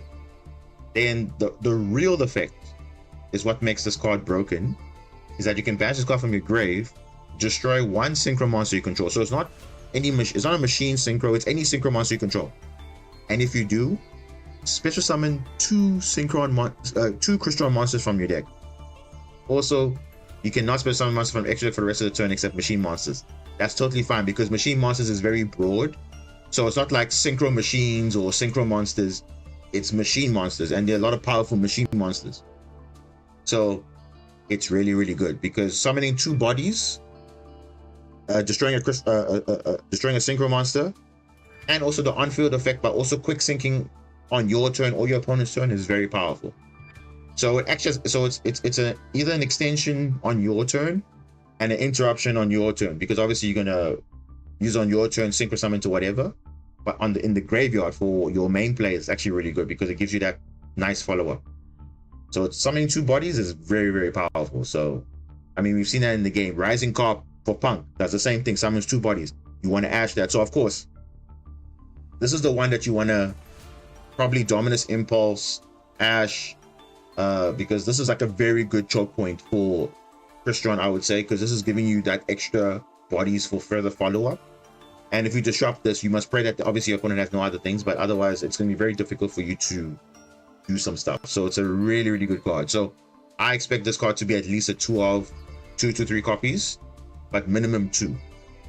I've seen lists playing 2, which I think is kind of understandable because on its own it doesn't do anything, but in the graveyard it does something. So 2 is totally fine, and you can recover it a lot of ways. So I think 2 is fine. But maybe a Master Duel, you might run 3 copies, because for me, I like to see the maximum potential. And especially if you're not playing it with other engines, I think in the pure deck, you probably want to play it at 3. Because it's a really good card in general. I mean, yes, even though it doesn't do anything, I think 3 is okay, especially if you're mixing out other engines. But if you're not playing in that, then 2 is fine. And I think this is probably going to be a UR. I suspect that because it's really good to not be a UR. So same thing with Shadow Squad. Shadow Squad does what? Summon from the deck, it's a UR. So same thing. Why didn't they give Goaty this? I don't know. They forgot. Goaty only works on the opponent's turn. It doesn't work on your own turn, ironically enough. Which is still fine, but it's just very slow. That's the only difference with Goaty. Because Crystron can do this on your turn and the opponent's turn. So it's like really nice. It's just sad because the issue is you get Imperm and Standby Phase and you can't Synchro Summon at all. Exactly. So at least this can literally respond to an Imperm, a Droplet. If it didn't send a monster, you can literally dodge anything. And actually, this card can play into Nibiru very well because you can quick sync into a monster that can reborn a machine. So it's almost like Nibiru did nothing. So if they activate Nibiru, okay, you chain Tristalos, summon a monster, quick synchro. And I'm talking about Samurai Destroyer. Samurai Destroyer, when it leaves the field by opponent's card, you target any machine, including itself, reborn. So it's like nothing happened. Perfect. So it really plays well into Nibiru. So Nibiru actually does nothing in this deck because you can still make your plays even after getting Nib. Any card starter is UR. But the thing is, this isn't a starter though. I think people must be careful with this card. This card's not really a starter. It's almost like a... How would I say? How would I compare this card? It's more like a... it's more like a Martha, Exorcist Martha, but for the graveyard. Because what does Exorcist Martha do? If you control no monsters or all your monsters are Xyz or Exorcista, you summon it from the hand and then summon a body from the deck. So it's basically 2 bodies. This is the same thing. You destroy a Synchro and then 2 bodies. So on its own, if this is your only card in your hand, it doesn't do anything on its own. You have to have a setup already. So I'll show you some interaction, how to deal with this, but this isn't a starter.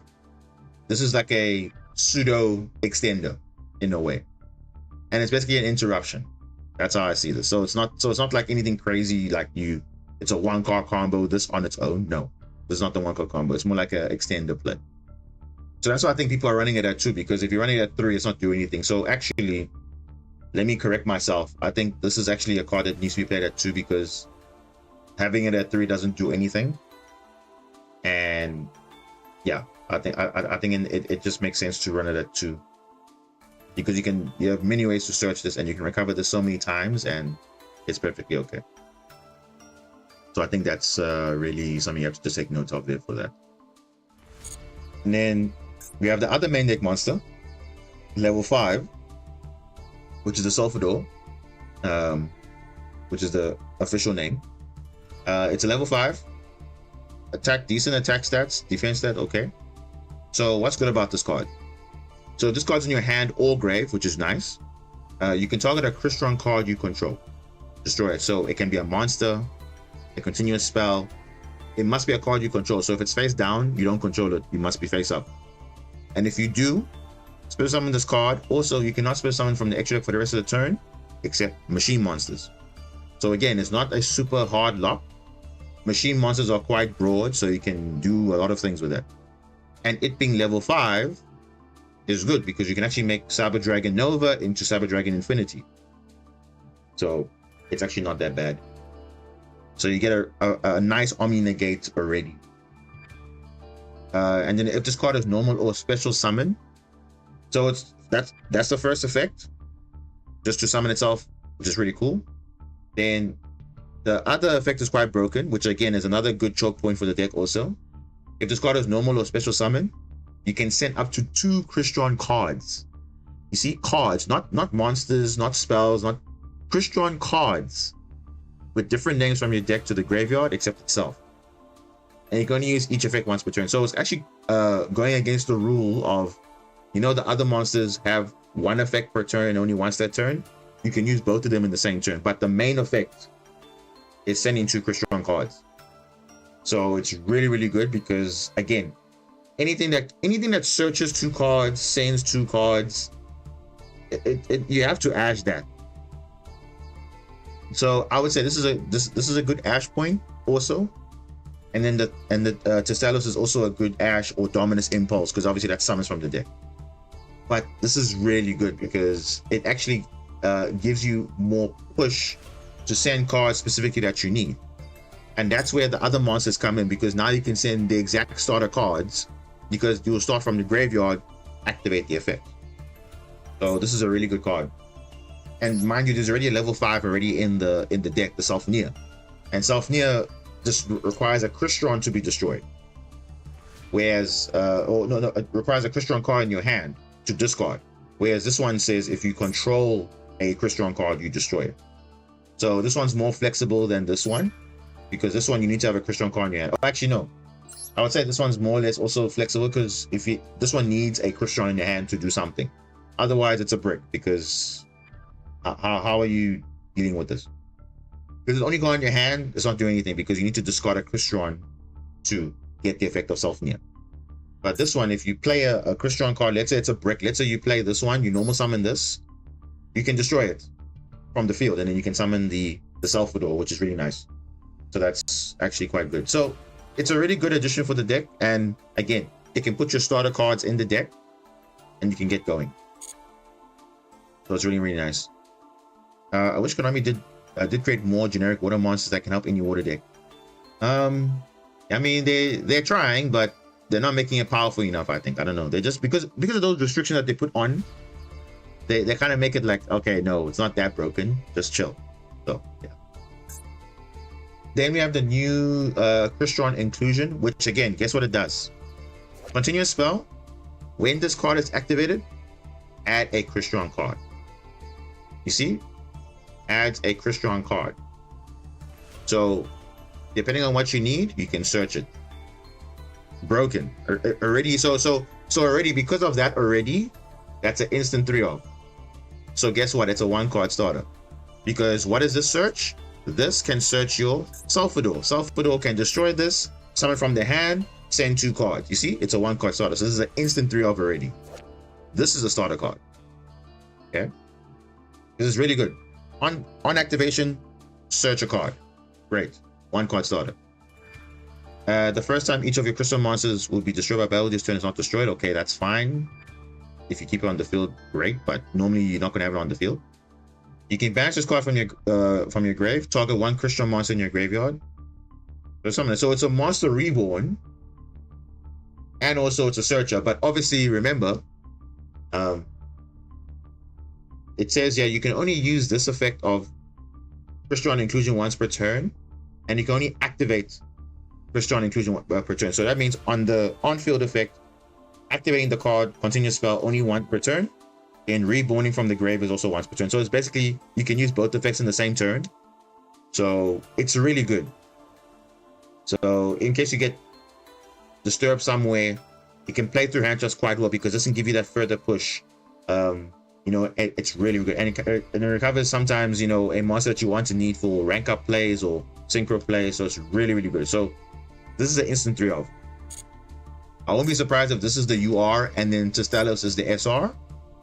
But either way, both these cards, or even the Salvador, if all of them are UR, then it's perfectly fine, because you only need probably 2 of this, okay, and then you need 3 of the inclusion. But then, even then, the deck is still relatively cheap, other than your staples. Obviously, we're not talking about your maxis and everything, because when you talk about is a deck cheap, it's not looking at, okay, everything. You're looking at just the core. Is the core expensive to build? Because remember, you already have your staple cards already. So I don't always consider the staple cards as part of the how expensive the deck is, because it's actually the core. And maybe the engines you want to run, that also, if you don't have, then you have to obviously consider that. But the engine core is Crystron. Do you have that main? If you have that, then you're good to go. So I think this is a 3 of, this is a 2 of, this is a 2 of also. But this one, I think in Master Duel might be slightly different, because you know how best of 1 format can be. So maybe you might experiment this at 3, because it's actually not bad. because I know for this one, the self-near, you run it at 3. So this one you can also run at 3. Also, just to give you more options, you know, especially from the deck or from the banishment. You know, you don't want to run out of level 5s or monsters to summon. Even though the deck has a very small monster package, I think it still can be, you know, needed, especially for the level 5s. If anything, maxing out is the level 5s. And the Smyger. Smyger is the 3. The rest of them are all 1-ofs and 2-ofs, which you can get away with just fine. Then Crystron Cluster. What does Crystron Cluster do? So Crystron Cluster is a continuous trap. So you think, okay, it's a bit slow, but remember they can search this, and you can dump it to the graveyard and all that stuff. So what does this do? Crystron cards you control cannot be banished by your opponent's card effects. Okay, that actually is relevant. Why? Because what we have currently in the game, Primite Blue Eyes. Primite does what? Banishing. They cannot banish your cards, because it says Crystron cards. So it's almost like Ice Jet Gamir. The difference is now it's a permanent effect. So long as this card's on the field, they cannot banish your stuff, which is really nice. And then what also does it do on the field? You can target a face-up card on the field, or up to 2 if you control a Crystron Synchro. That's nice. Shuffle 1 Crystron card from your graveyard or banishment. So you see, you're getting resources back. Graveyard or banishment into the deck, except Crystron Cluster, if you do destroy the targeted cards. Perfect. It's a disruption. That's all you need to know. It's basically a disruption. 1 to 2 cards. It's basically now the Majesty, the Blackout. It's basically the in archetype, you know, which is actually nice. And the fact that it's searchable, it's not really a brick, because even if you hard open this, that's fine. You search something else, because you want to have this in your hand.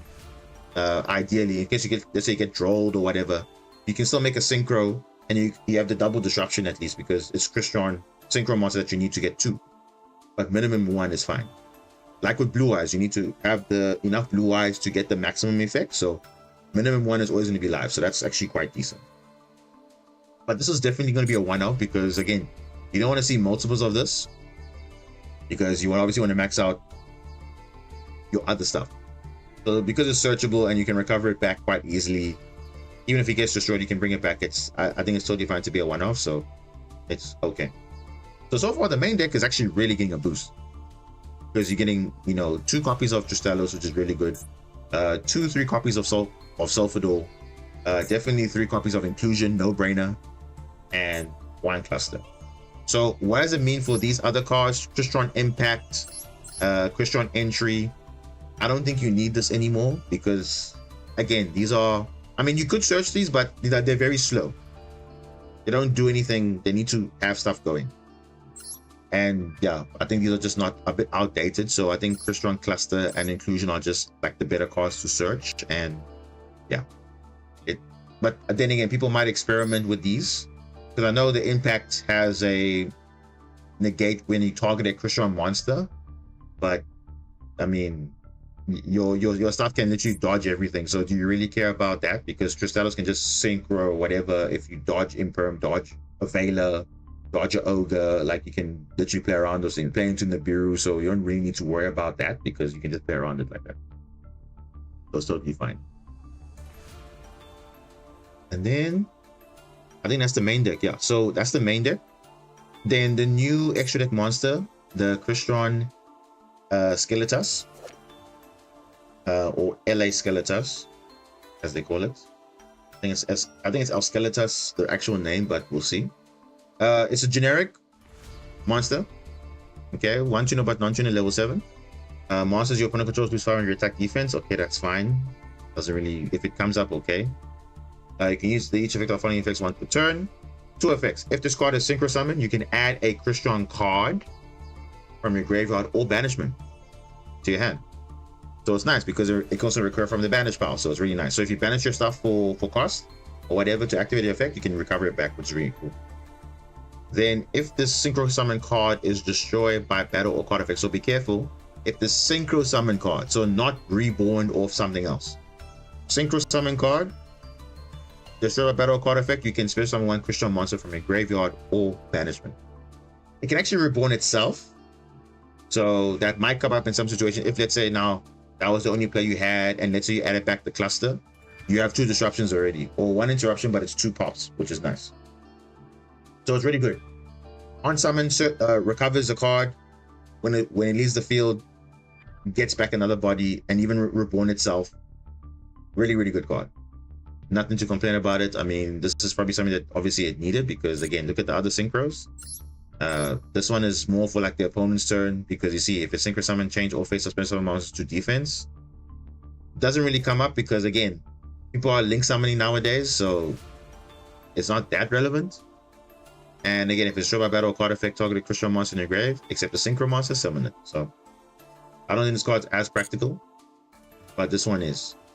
So it's really, really good. Because remember, if you destroy this with the Tristalos, you're actually getting 3 monster reborns, because you, or not 3 monsters, but you're getting 3 bodies, because you're obviously going to summon 2 monsters with Tristalos, and also you're going to get another body off the Skeletas, which is actually really, really nice.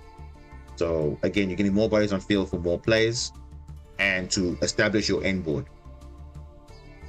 And that is that. That is Crystron. So how does the ratios look like? So obviously this is now experimenting. So I would say as a starting point, you know, let me just do this. So obviously another copy of Tristalos, like I said, probably 2-3 copies of Sulfador. The existing cards, you need 3 Sulfania, because it's that good. Because what does this card do? This card, like I said, hand in the grave, you discard a Crystron card. You can summon it in defense, then you can destroy 1 card you control. You can even destroy itself.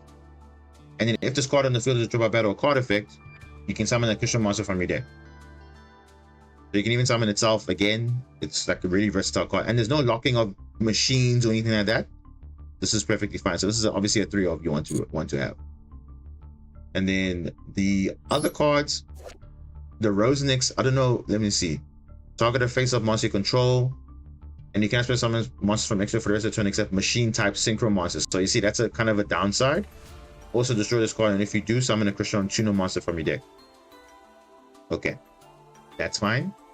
You can banish this card from your graveyard, special summon 1 Crystron token, machine type water level 1, but it cannot be tributed, which basically means you can just synchro summon with it and link summon with it. And you can only use 1 Crystron Rosenix per turn, and only once that turn. So you see all these Crystron cards, the older ones, they have an effect of, you can only use one of the effects once that turn, only one. You can't use both. So this one, if I had to read this, the graveyard effect summons a token, on summon effect summons a tuner monster by destroying a card. But obviously you lock into machine type, which is not machine type synchro, which is not obviously ideal, because you want to maybe do other plays like, you know, Xyz plays, link plays, so you don't lock yourself out early. Then the Dice Vern, what does this card do? The same thing. So you notice all the cards, the Dice Vern, the Rosenix, the Smyga, even the Prazitol, they all do the same effect on field, where they target a face-up card you control, destroy it, summon a Crystron Tuner monster, but you're locked into the extra deck for the rest of the turn except machine type synchro. That's really bad, but sometimes it can come up.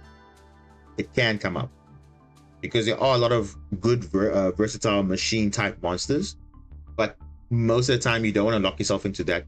You rather lock yourself into machines with Sulfador, Tristalos, and Sulfnia. Okay, this one doesn't lock you, but these 2 cards are your main. Oh no, Tristalos and these 2. These 2 are your ones that you want to be locking yourself into. Machines only, because that's better. Then I think in terms of the Smyga, like I said, Smyga is the 3-of. Because this is actually the actual starter for the deck, because what does this card do? Smyga gets you your Crystron Spell or Trap. So you can get your inclusion, and you go from there. And yeah, inclusion's a 3-of. Let me update that. Yeah. So you can see the ratios are looking like this already. And then obviously you can add your Dice Vern, which I think this one, on when you banish it, it can add a Crystron monster. So it can actually get you your Tristalos or whatever monster you need, or even the Sulfnia if you need to discard, which is fine. So that's actually a pretty good effect. The Crystron Rion, I don't think you need this one anymore. But then again, these are one of the OG tuner monsters, but this Talos is like a million times better than Rion and the Quan. But Citri, I think, is you still need because it's level 2. Because remember, these ones are level 1 and level 3. So it's kind of odd numbers. Because if you look at Crystron, Quarion, Grandax, you actually need 2 or more tuner monsters plus a non-tuner. So level 9 is what you're looking for. So you need ideally 2 level 2 tuner monsters and a level 5. So that's why Citri is more played than the other Crystron tuners, because I mean, it's just a nice level and it's very flexible. So I think 1 copy of Citri is fine. 1 copy of this card is fine, because this from the graveyard you can banish it and summon a Crystron monster from your hand. So let's say if you have a brick for some reason and you want to summon a specific monster from the hand, you can this card can kind of fix your hand a little bit. You know, summon it, link it off or whatever, and then you can play from there. There's actually a card you can actually use, which I hope they release it. Otherwise, it'll kind of make the deck a bit kind of awkward. But the Clockwork Knight, not the continuous spell. No, I might be writing it. Clockwork Knight. Yeah. So there's what's the name? There's Clockwork Knight, the continuous spell. Then there's Clockwork Knight with the K, the Earth Machine. And this requires 1 non-link machine monster with 1000 or less original attack. So guess what? This is 800 attack. This is 1000 attack. Because remember, it's 1000 attack or less. So all of these cards, the Smyger, the Paristol, the Thiceburn, okay, not the Thiceburn. Thiceburn is 1.5. But these 3 cards, 1, 2, 3, they can get you access to Clockwork Knight. You can link summon it. It's in the graveyard. Now you can use the effect to use the banishing of adding cards and whatever, which can start your plays. But also there's a secret effect, which sometimes might come up, where you can target a machine monster with 1000 or less attack, tribute another machine monster, and if you do, summon the targeted monster in defense. So if you need to reborn something, like a Tistalos, for example, and you have a machine monster that you don't want to see on the field, you can tribute that, reborn this, and there you go. You fixed your hand, or you fixed your field, basically. So this is actually a very practical card. And I assume they're going to release this, because remember, we already have Clockwork Knight already in the game, the continuous spell. So it would make sense to actually put this in the game, because it will make Crystron a lot better to push through, especially if you have these awkward hands and you don't really have any other plays, and this can actually like get your stuff going, because you want to get your obviously monsters that will trigger in the grave to activate. So your Paristol, your Smyger is the main one, and your Thiceburn is also good too. Like I said, the Stalos is not really a starter, but it will get you access to it. So if they add that, let me just put it here for now, but that's something you can definitely look at there. And then in terms of what other cards you need, I think that's it. I think this is probably going to be the ratios to start off playing Crystron. And you can see it's 17 cards.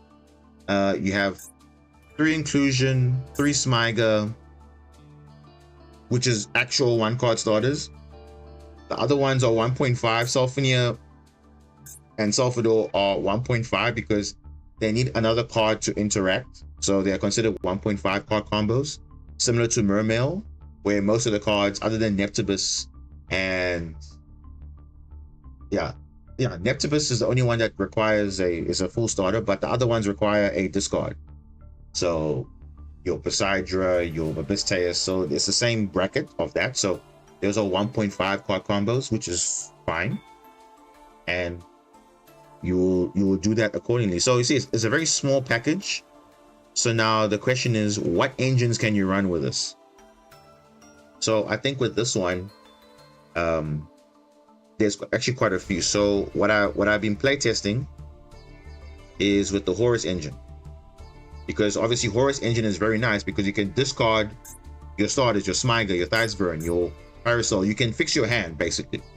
So running the Horus engine is nice because remember, I was running the Horus engine before, so is actually not bad to run. And you can actually play around the Biru. You know, you start with all your plays first, your non-Christian plays first, and then you can go to your Christian plays. So it actually eats well hand traps quite well. Even if your stuff gets negated, as long as your Christian stuff is in your grave, you can get going.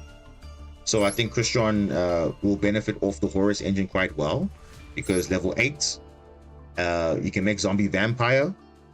So I'll just throw in a Horus card here just to explain. Okay, you can run the Horus cards. I would say keep the package to like not more than 6 cards or 7 cards, because it's quite a bulky engine, and there are potentially bricks if you don't open an Mseti. So I would say max out your Mseti like 2 to 3, and then keep like Happy and Dermative 1 copy. Don't max it out, and probably run more Sarcophagus and maybe even the Walls of Imperial Tomb if you need to fix your hand, but don't make it more than 6 or 7 cards, because it's going to be quite bricky. As we know with the Horror stuff, it's very bricky sometimes, so you might not always open Mseti, which is not what you want.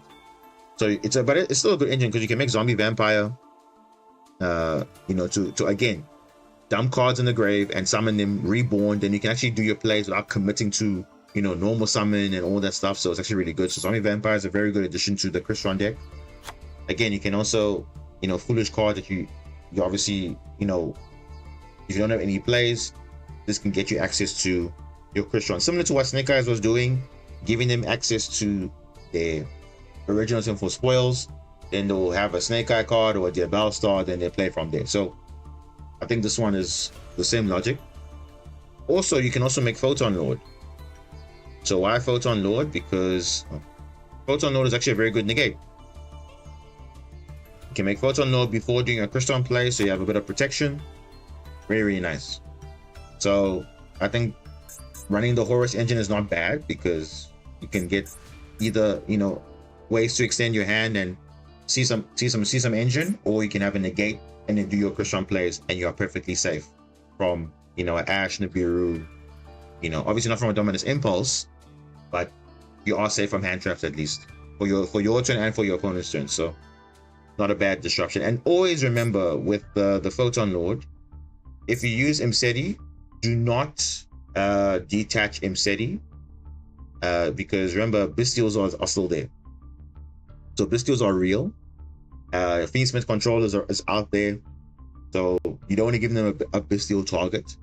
So you want to keep your Mseti in your obviously as an excuse material as much as possible, and then you go from there. But don't give them an easy Bestial, because as you can see, these are water monsters. They can't Bestial this. They really can't. So now if you give them an Mseti, then they can't. Now they're gonna have a chance to Bestial you, which is not what you want. But at least the Dermative and the Happy are not dark or light, so that's perfect.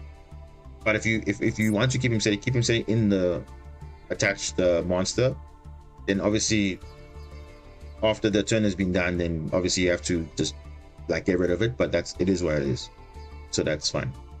So Horus engine is really, really good. Then the other engine you can run is the Speedroid engine. Now, why the Speedroid engine? Because, well, we all know Speedroid and Tectombo, right? No, it doesn't commit to normal summon. So adds a monster, 2 level 3 monsters. Now you're thinking, do we link off or whatever? No, you actually make what is this card? I think it's a Cherubini. I think. Yeah, you make the Cherubini, the Burning Abyss, the Airborne Angel. It requires 2 level 3s. And what does this do?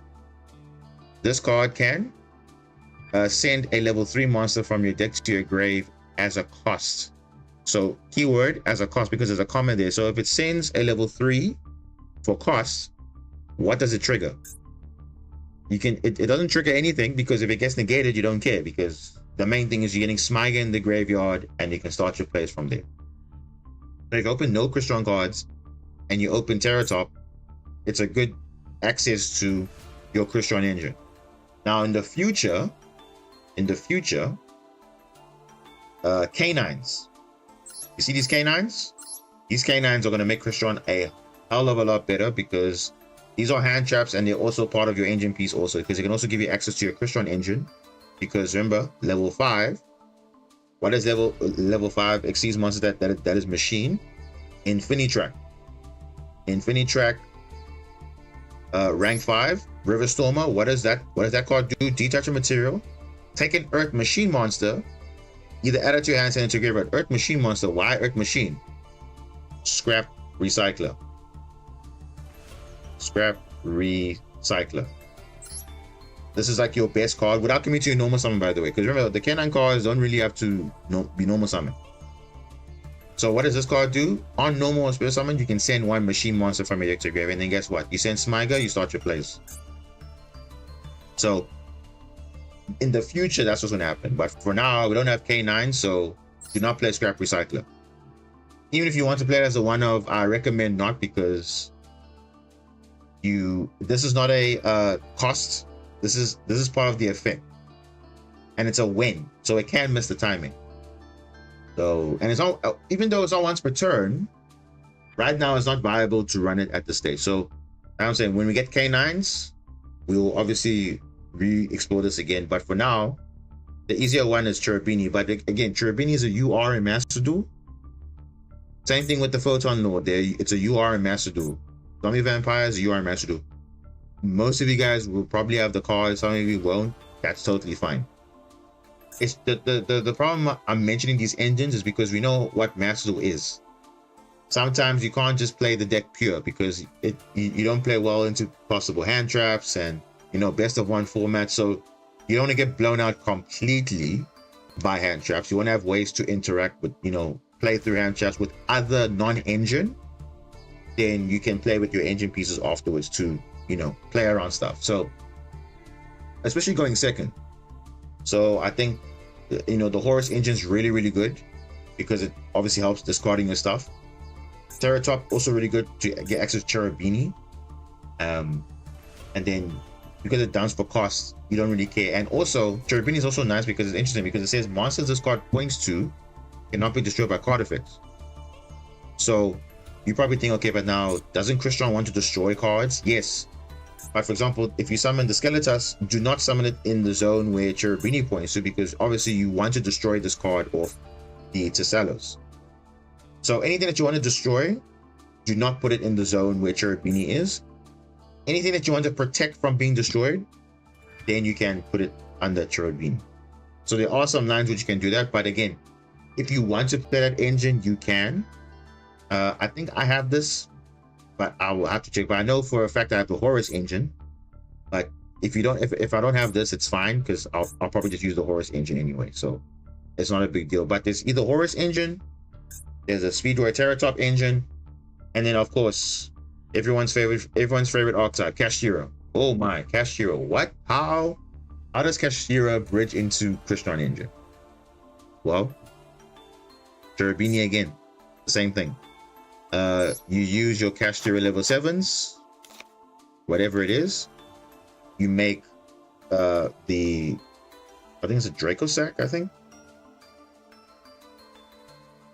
Yeah, you make the Draco Sack, level 7. What does this do? Detach a material, summon 2 tokens, level 3. And what does this require? 2 level 3s. And then you bridge from there. So that's another way to do it. I think the Kashtira engine might be more popular because even if you don't get your Crystron cards, you still have disruption, because Unicorn is broken, Fenrir is broken. You're gonna have Kashtira Birth, which also gonna be broken again. So there's a lot of things that are good for Kashtira engine. And you can also, let's say if you have a Unicorn and you have a Testellos, you know what you can do? You can make a Vermilion Dragon Mech. So example combo is normal summon. Let's say you spirit summon Fenrir, you activate to add Kashtira Unicorn, and let's say you have a Testellos in your hand, right? You make a level 9 Vermilion Dragon Mech. Now it's a generic level 9, but what does it do? Banish a tuner monster from your hand, face up, graveyard or field, then target itself and destroy it. And what have you done in the process? You've emptied your field, and then on destruction, you can add one of your banished tuner monsters that you just banished for the effect. So you can literally add back your Testellos if you need to. So it's like almost like you lost nothing. And then what happens? Empty field. Now you go unicorn. Unicorn search birth, and then you go from there. Then you got 2 level 7s, and then you can go from there into your Draco sack, make tokens, Cherubini, go from there. It's a long convoluted combo. It's like a very convoluted combo, but it is definitely possible. But you must just pick what you want to do, because remember, this will all depend on your extra deck space. So that's Crystron, the engine that I know of that are going to be quite popular. So it's between the Horus engine and the Kashira engine. So we'll see which one will be dominating in Master Duel per se. But definitely another engine in the future that will be really good is K9 Crystron. But we don't have K9s yet, so don't worry about that. So for now, you have access to Horus engine, the Speedroid Terratop engine, and the Kashira engine. Note, this Terratop engine and the Kashira engine get you access to Cherubini, which will give you the level 3 Smiga sent to grave, start your combos. The Imseti can get you access to Zombie Vampire or Photon Lord if you already have plays already. If you don't have plays, you go Zombie Vampire, summon a card, and you go from there. Same Photon Lord is there for negate, and you go from there. So what is the typical end board for Crystron? Because now we have to ask ourselves what actually do they do? Well, because they have access to pretty much access to any machine synchro. What are the good machine synchros? Let's have a look. So machine synchros, where are they? Machine synchros. I mean, there's quite a few.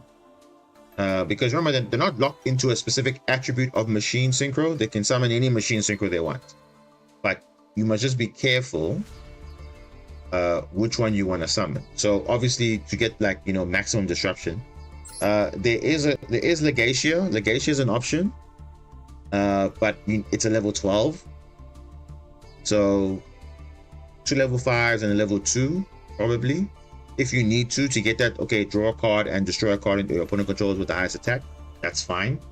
But I mean, you can run it if you want to, but I mean, there are other options. The other options you can run, obviously Samurai Destroyer, very good. This card plays well into, like, helps you play around the Nibiru, and also can clear problematic cards, but mainly for the Nibiru play, because your Sistelos can literally quick sync into Samurai Destroyer. And if you get nibbed, you don't care, because what does this card do? If this card in its owner's control leaves the field, because of an opponent's card, you can target a machine monster in your grave, special summon it. It's not even once per turn also. So if they deal with it again, you can reborn another machine. But especially for Nibiru, it's really, really, really good. So it's almost like nothing happened. So this is like one of your best cards, against Nibiru. And I think it's an SR, and I think it's part of the Legacy pack. So everyone should have access to this card. I mean, it's really, even Tenpai was running this, so if you're playing Tenpai, you probably know what this card does. And then the other cards that are optional is the FA Dawn Dragster, because of course Crystron is known for having a negate board, which is obviously, in this case, Dawn Dragster is a spell trap negate, which you can access very easily. Level 5, level 2, and it's on once per turn. If you have multiple dragsters, they all activate separately, and it's really, really good. Reduce level by 2, negate and destroy. The reducing level is relevant because if it's level 5, you can quick sync with it with other cards into your Quarion decks quite easily. So that's where that can come in. Then there are other cards that you can run, right? Which is I think it's the, machine synchro. Where are they? There it is. The high speed word card. So the high speed word Chambara is a good OTK enabler. It's like, just to close out the game. Once you've obviously dealt with your opponent's board and everything, you can do that. So this is also an option, but again, this is a UR. Same thing with the Dawn Dragster, it's a UR. So I'm not saying go craft this, because you have to see, okay, how much UR material you can, because I think most people don't have Dawn Dragster unless you're playing like a PAL deck, then probably. But if you're not, it is a UR, so do be mindful of that. The Dragon Mech is a SR, so that's fine.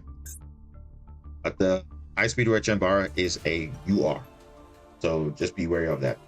As well as the Dragster. And I believe most lists are playing 2 Dragster, because one for your turn when you summon it, and then possibly one for your opponent's turn just to negate again another spell or trap if you need to. So maybe one might be fine, but maybe for optimal play you might want to run 2. I don't know.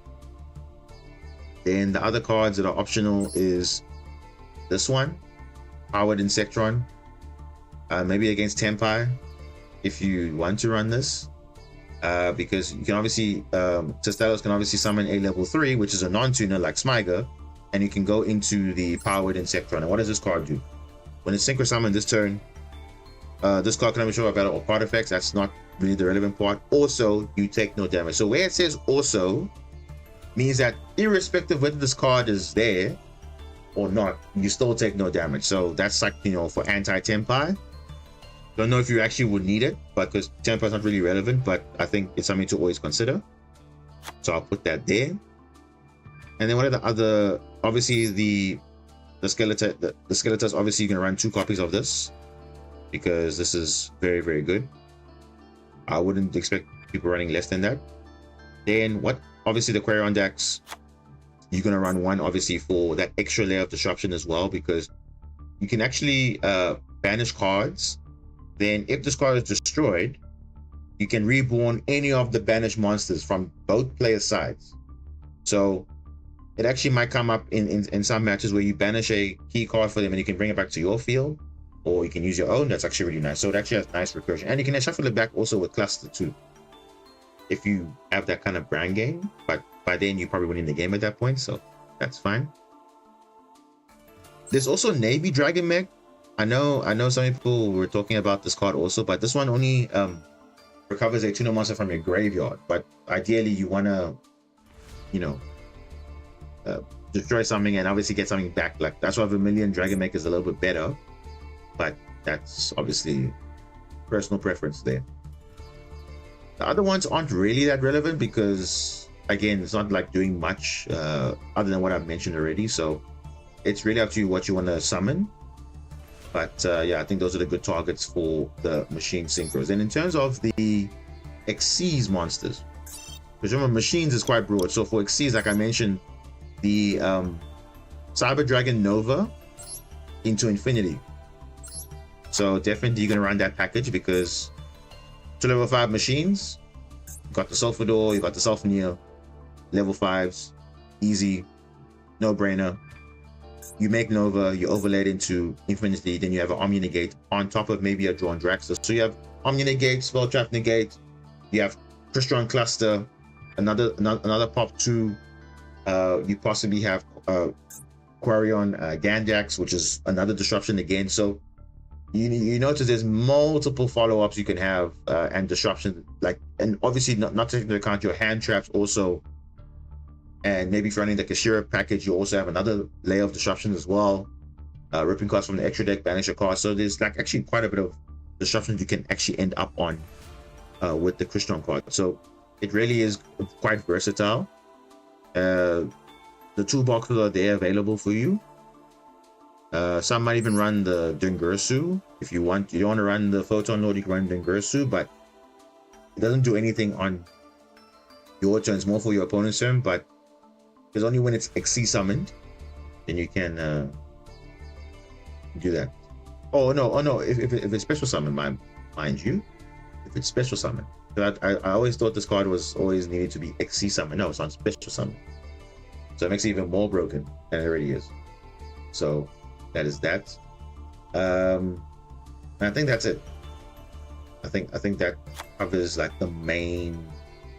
Of course, there's cards like SP you can run, Typhon if you're struggling, if you don't know no other plays in your hand, cool, whatever. But I would say the minimum board that you're looking at is probably Infinity, with Cluster, with the Dawn Dragster, and maybe Testellus on field, because obviously it's a quick sync, so you want to have this on field as if possible.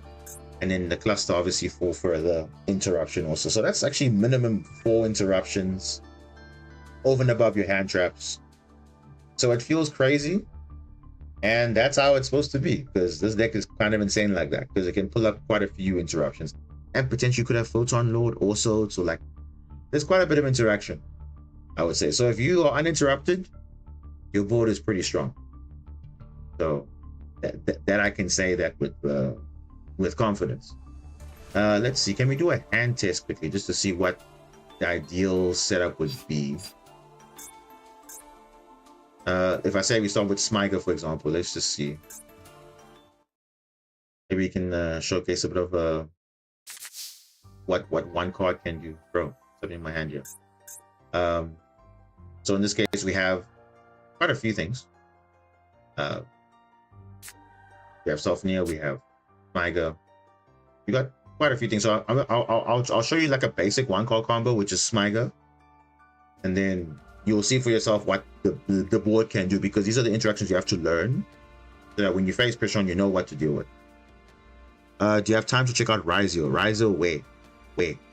Is Ryzio coming in the game? I don't think so. Or do you have a replay for Ryzio? I don't know. What do you mean, time tree? I'm not sure. Because I'm pretty sure Ryzio's not coming out.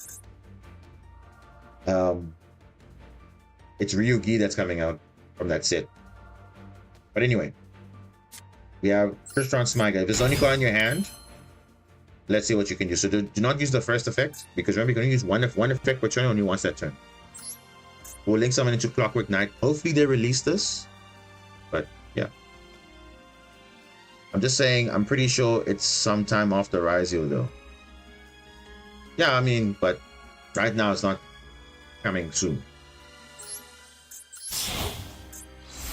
Smyger, Clockwork Knight, just again the graveyard, and then what is the graveyard effect of this do? Smyger gets you a spell or trap, so it gets you your Crystron Inclusion. Crystron Inclusion, when you activate it, you can add a Crystron card. So in this case, you're going to add the Sulfidor, because remember, we're assuming you have no other cards in the hand. You have Sulfidor, you're going to destroy the Inclusion, and you're going to summon the Sulfidor, and on summon, you're going to send 2 Crystron cards. Now here is where things get a bit different, because now remember, we use our normal summon on the Smyger. So what I'm going to do, I'm going to send the Cluster, and I'm going to send yeah. I'm probably going to send it to Testellus. Yeah, send those 2. And I'm going to use now you see the Clockwork Knight's asking, do you want to reborn? Don't do that. You can use the Crystron Inclusion to reborn the Testellus, right? So I'm just giving an example. I'm just doing an example, and it might not be the optimal combo. I'm just showing what you can do with that. Then you can now synchro summon into the Skeletus, right? And then on synchro summon, it's going to add back a Crystron card from the graveyard or banishment. So remember, we sent the trap.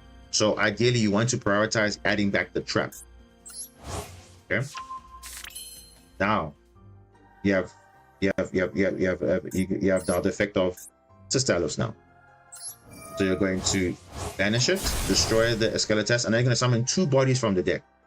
So here's what I like doing, because potentially you could get nibbed or whatever. I like to summon the Sulfania as well as another Testellus, another one. So you'll see now why I do that. And then obviously we're going to go Sulfania or the Skeletus reborning a Crystron monster, which is the other, Synchro 5. As you can see there, I can even reborn this again, but I'm going to reborn the Sulfidor, right? And now what do we do from here? So now we're going to go into the Crimson Nova, for Cyber Dragon Nova into Infinity. Overlay those two. And then because this card, remember, this card is not doing anything on the field because we've used the effect. We haven't used any effect, but we're just using it just to get Smyger or another Crystron in the grave. So we can actually use Infinity's effect to actually attach a face-up attack position monster, which is that. And then we can set. So remember, based on this alone, this is at minimum 2 interruptions because you have obviously have an Omni Negate here. You have Tistalos, which is synchro summoning into a Dawn Dragster, and then you can pop at least 1 card with your cluster. So it's actually not that bad. Just with 1 Smyger, could have done it better, probably, but this is just an example hand of what 1 Smyger can do. Give you at least an Omni, a cluster for follow-up, and then a Tistalos. And remember, this is also live during your own turn also, so if you get impermed or whatever, you can summon another body if you want to. So you can even summon a Dawn Dragster here, but then obviously you don't have Tistalos on the field. So it's always something to consider when it comes to, you know, what import you want to do. But of course, the sequencing might be important. But yeah, that's just how you can do that with 1, you know, card. So it's actually not that bad. You know, just with 1 Smyger. That's why Smyger is like the true 1-card combo. Now, you could have obviously sent, you know, the Thighs Vern, which can actually add a monster. But you see, because I used the normal summon on the Smyger, that's where now the difference comes in. Because if I didn't normal summon Smyger, then I'll probably send the Thighs Vern. Thighs Vern is going to actually add my Tistalos. Tistalos is actually going to be normal summon, and then I go from there. But the main priority is, okay, do I resolve the inclusion? You're going to add a card that you need. Ideally the Sulfador, because this is again 1-card starter, extender, and you get 2 Crystron cards. So the cards can depend on what you need.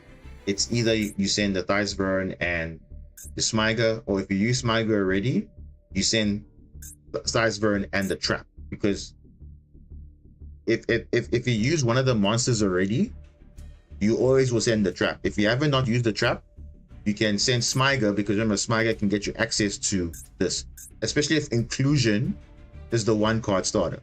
So let me show you that combo quickly, just to show you what I mean there. So if your only card is inclusion, it is a 1-card like combo, because inclusion is going to let you add the Sulfador, and Sulfador is going to destroy the inclusion, right? And now we're going to send 2 Crystron cards to the grave. So now here, right? Because we've used inclusion already, we are going to send obviously the Thighs Vern, and we're going to send a Smyger, right? Because we haven't used Smyger's effect yet to add a spell or trap. So we can always add back the cluster if we need to. We don't need to add anything else, because remember, we already used the effect of inclusion already. So you can, you know, use Smyger now if you want to, or later, but you can add the trap here. Okay. Then we can use the Thighs Vern to add back the Tistalos from my hand. And remember, we haven't normal summon yet. So now we're going to normal. Then we're going to go into the Skeletas. And we're going to use the same thing. Now I'm just going to ask you to add back a card, right?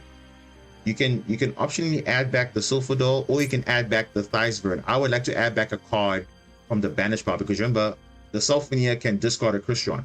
So I can actually add a card from the banishment. So in this case here, I'm going to add back, let's say, the Thighs Vern, just say, right? Now I'm going to discard, now I'm going to banish the Tistalos, and I'm going to destroy the Skeletas, and I'm going to summon 2 level 5s, which is going to be this one and this one. Now you could also reborn another Tistalos again. You could do that, because there is another, you know, level 5 there. So actually, I'm actually going to do that. I'm going to summon the Sulfania and another Tistalos. They do that. Then you're going to use the Skeletas effect to reborn the other level 5. All right. Now, the reason why we summon the Salfnir, because remember, because we added that Crystron card, not the cluster, the Smiger, we can use it to discard to actually summon back the Salfnir and destroy itself and summon another body on the field. So we're going to use these two to make a Dawn Dragster. So we're going to use Salfnir and the Testellos. Do not use the Sulfador to Sea Summon or to Synchro Summon. Use the Salfnir because Salfnir has a graveyard effect. Right? Using your Salfnir, you're going to discard a Crystron card. So remember, we added back the Theisvern. We can discard it again. Summon a card. Destroy the Salfnir again. Then it will trigger. Because it destroyed, you summon another Salfnir again. It's totally fine. And then now you go into your Infinity, Nova, and there you go. And then the last thing you do, you use Inclusion. You reborn the Testellos. And there we go. Cluster against set. And that's it. Remember, one card Inclusion. Just one card gave you all these plays. So you see, the sequencing, what you send is always important, because depending on what has been activated and what's not been activated, you will send those other cards. So you will see there the Smiger was adding the cluster instead of the Inclusion. So I sent monsters instead. So that's where now I would use cluster to add later. And then now the sequencing was different. So you can see we have Omni Negate, we have Draxus Spell Trap Negate, we have the Salos bringing a monster from the deck and synchro summoning again into potentially another Dragster, or we can go into the Quarion decks again. And also, we still on the same time, we also have Crystron Cluster destroying the Quarion decks and reborning a banished monster. So it's another two interruptions, and that's a lot off one card. It's actually quite scary though, not taking into account other engines that you use, because remember, you have to use all these plays before you're locked into machines. Because obviously Kastira wants to summon, Horus wants to summon. They are obviously not machines. So your Photon Lord and your Zombie Vampire obviously are not machines. So that's something that you obviously have to consider there for that. So it's really good. So one card can give you all of that disruption, which is really, really good. Not taking into account all your other cards that you potentially want to run in your deck, but it's so flexible. There's also obviously the Sulfnate discard. There's a lot of plays you can do. So I think that's really something that you can learn, because the interactions are quite important. So remember, I told you the choke points I would say in the deck are the Sulfador sending 2 cards from deck to grave, because that will get your combo going. Then the other effect of Testellos summoning 2 additional monsters from the deck by destroying a synchro. Remember, if you negate the Testellos, the Skeletas does not destroy itself. Therefore, it does not reborn anything. So you're basically stopping 3 bodies on the field. So this is a good Ash or a good Dominus Impulse. If you can negate the Testellos graveyard effect and maybe imperm the Sulfador, then you're pretty much good to go. You pretty much like in a good position to win against Crystron, provided they don't have anything else in their hand, because obviously they could have other things, but every deck has choke points, and I feel like this is where the choke points are. The Smiger adding whatever. Now, of course, draw and Knockbird is quite prevalent here, so you could obviously lose to draw. And this deck uses draw quite a lot, because remember, you're adding a lot of cards to hand. So especially on the class on the Inclusion, you can draw right there, and then your turn literally can end, provided you don't have any other extension.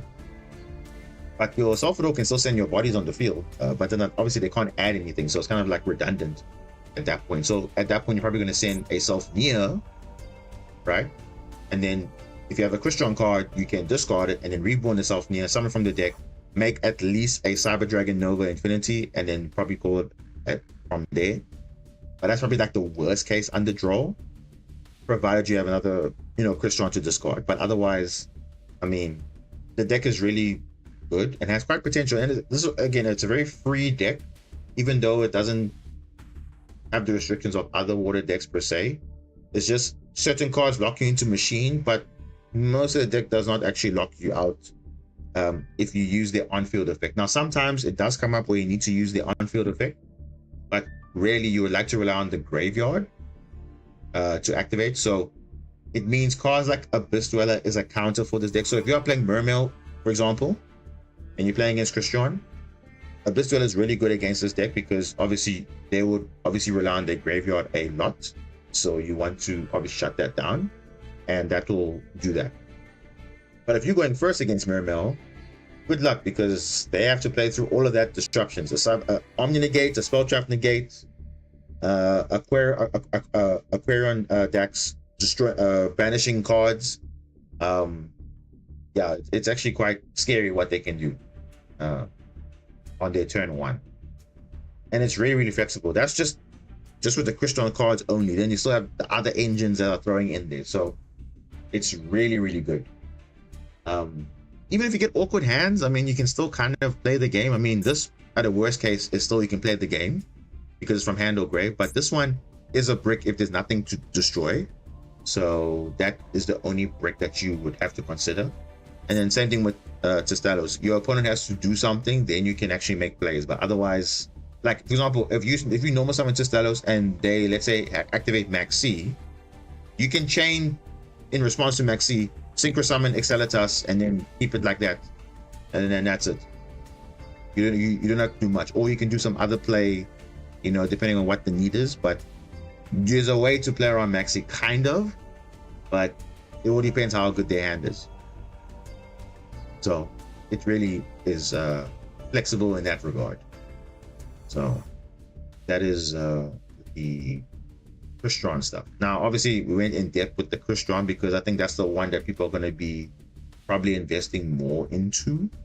I think the other cards, if they get it, it's like, okay, whatever. But if you obviously are keen for the other stuff, we're going to talk about it now.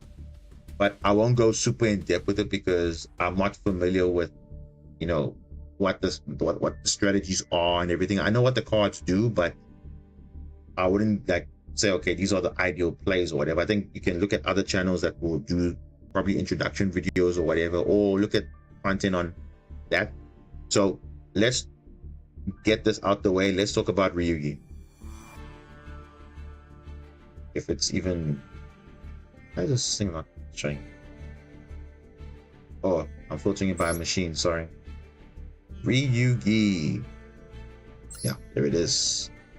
With the weird names. Yeah, so it should be about 12 cards, right? Should be 12-ish cards. So obviously the one they advertised was this one. So they changed the name. So you see this, these names here, it's actually not the same names you see here. I think it's like some other names. But basically this is the starter card. Basically it makes you add a Ryugi card. Because all of these are Ryugi cards. So they all do things. Let me just check here. Which one's the field spell? Where is the field spell? Yeah, this one, the transmigration. And then obviously these are the level 10s. One is a sea serpent, ironically, so Dragoon can search this, but how practical is it? You can discard this card, add a Ryugi Ascension of Serpent Fall. Okay. During the main phase, if 2 or more monsters were sent to the hand or deck this turn, you can summon this card from your hand. So technically, you could run this in Mermail because it just says if 2 or more monsters other than this card was sent to from the hand and or deck to the graveyard this turn. This is literally what Mermail does. They send cards from deck to grave and from their hand. So this can easily be summoned. It's a 3k beat stick.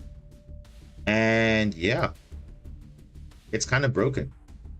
But obviously the downside is you can only spell summon this card from your graveyard though, not from your hand, which is like probably the thing that's probably not going to turn people off. But in any case, you can summon this off Dragoon or search this off Dragoon if you want to.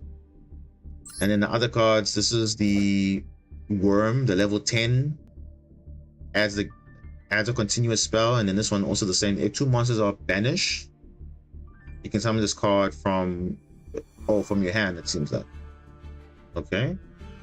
And then this one is a dinosaur. So I think dinos is going to probably enjoy this a lot because during your main phase, if 2 or more cards were destroyed this turn, you can summon this card, and then you can place a face-up card, and then you can control what does this card do? Where is this card? Not this one. This one here. Ryugi monsters gain 300 attack. Pendulum monsters level 10 or higher whose original type is dinosaur gain this effect. Once per turn, when a monster effect is on the field with less attack is activated, you can place one face-up Ryugi continuous spell at the bottom of the deck, negate the activation. So for dinos, it might be good. For others, I don't know. But then again, the deck itself might be decent. I know Voiceless was running this early on, but I mean, I don't know if that's going to be that amazing. But yeah, Ryugi is not going to be, I don't think it will be top tier. It will just be like a good rogue strategy, you know, probably a fun deck just to build and then probably be done with it. I'm pretty sure they're going to give URs to this, which is fine, but I mean, this is already a UR. We know this is a UR, but we'll see what the other is going to be.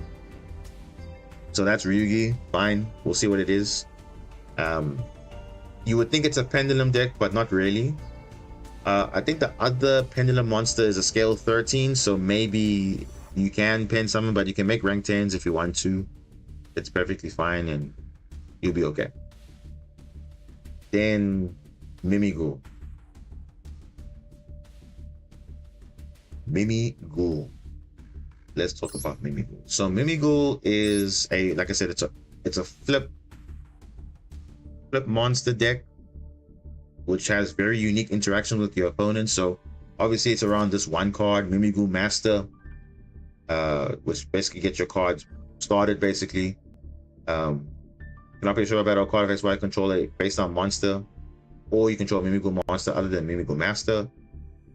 On summon, it adds a Mimighoul monster, and then during your opponent's main phase, you can change a face-up monster on the field to face-up attack or defense. So why is that relevant? Because all the other monsters have different things.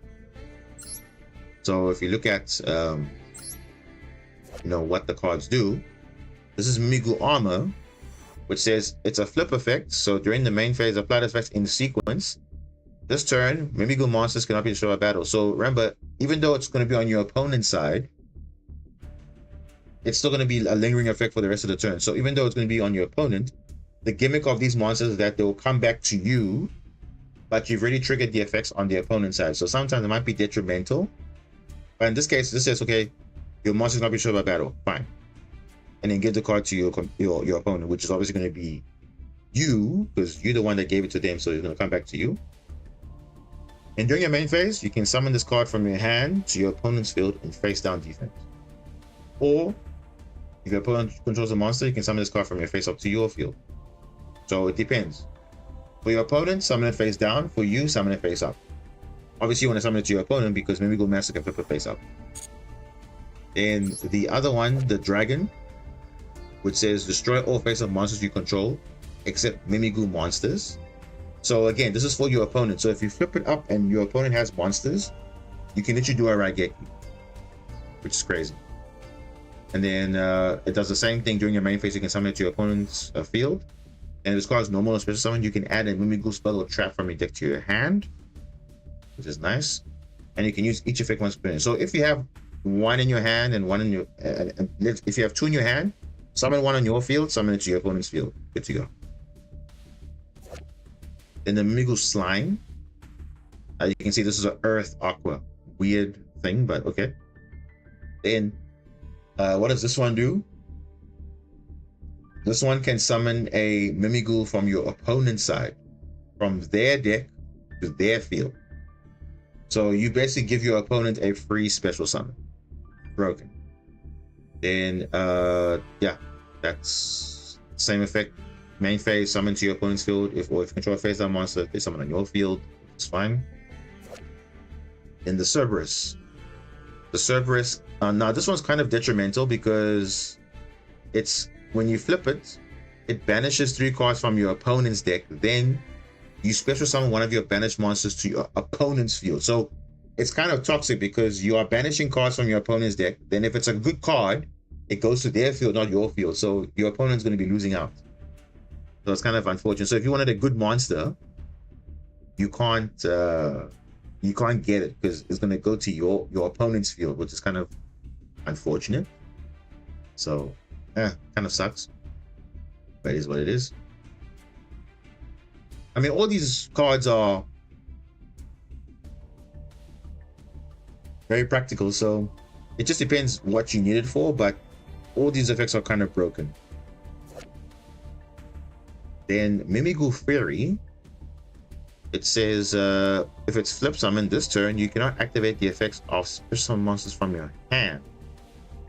So this is kind of broken because it's a floodgate where, so okay, if you put up, you cannot activate the effects of special monsters summoned from the hand. So basically you cannot, when you summon it from the hand, they can't do anything. Broken. So it does affect cards like Mermail, because Mermail, Hydra can't activate, Abysteus can't activate. So if you're summoning from the hand, you can't activate, which is it might be detrimental.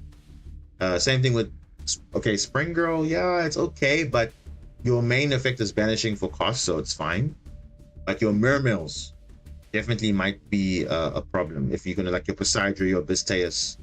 Those are the cards I'm just thinking about now that will definitely be impacted by this. But yeah, we'll see. Then during your main phase, you can do the same thing, summon to your opponent's field, or if you control a face-up monster, you can summon it from your hand, face-up. Okay, that's fine. And then Mimigul Archfiend. Now, this is interesting because you apply the effects in sequence. Your opponent draws one card, so that's your opponent. They get a free draw, and then you lose a card, and then you give this card back to your opponent, which is kind of broken because it's like, it's just like that's the whole gimmick of this deck, is just to make it detrimental for your opponent. So obviously you summon the bad effects to your opponent, and then they pretty much just lose most of their hand. So effectively it's a hand rip, FTK, stun, all in one, which is kind of interesting. Then we have Giant Mimigul. Your non-Xyz Mimigul monsters can attack directly while your opponent controls a face-up monster. It's actually quite kind of broken. You can use each of the following effects of Mimigul once per turn. If this card is Xyz summon, you can add a Mimigul card from your deck to your hand. Then detach a material from this card. Then target face-up cards your opponent controls up to the number of face-up monsters your opponent controls, destroy them, and if you do, inflict 1,000 damage. Not bad.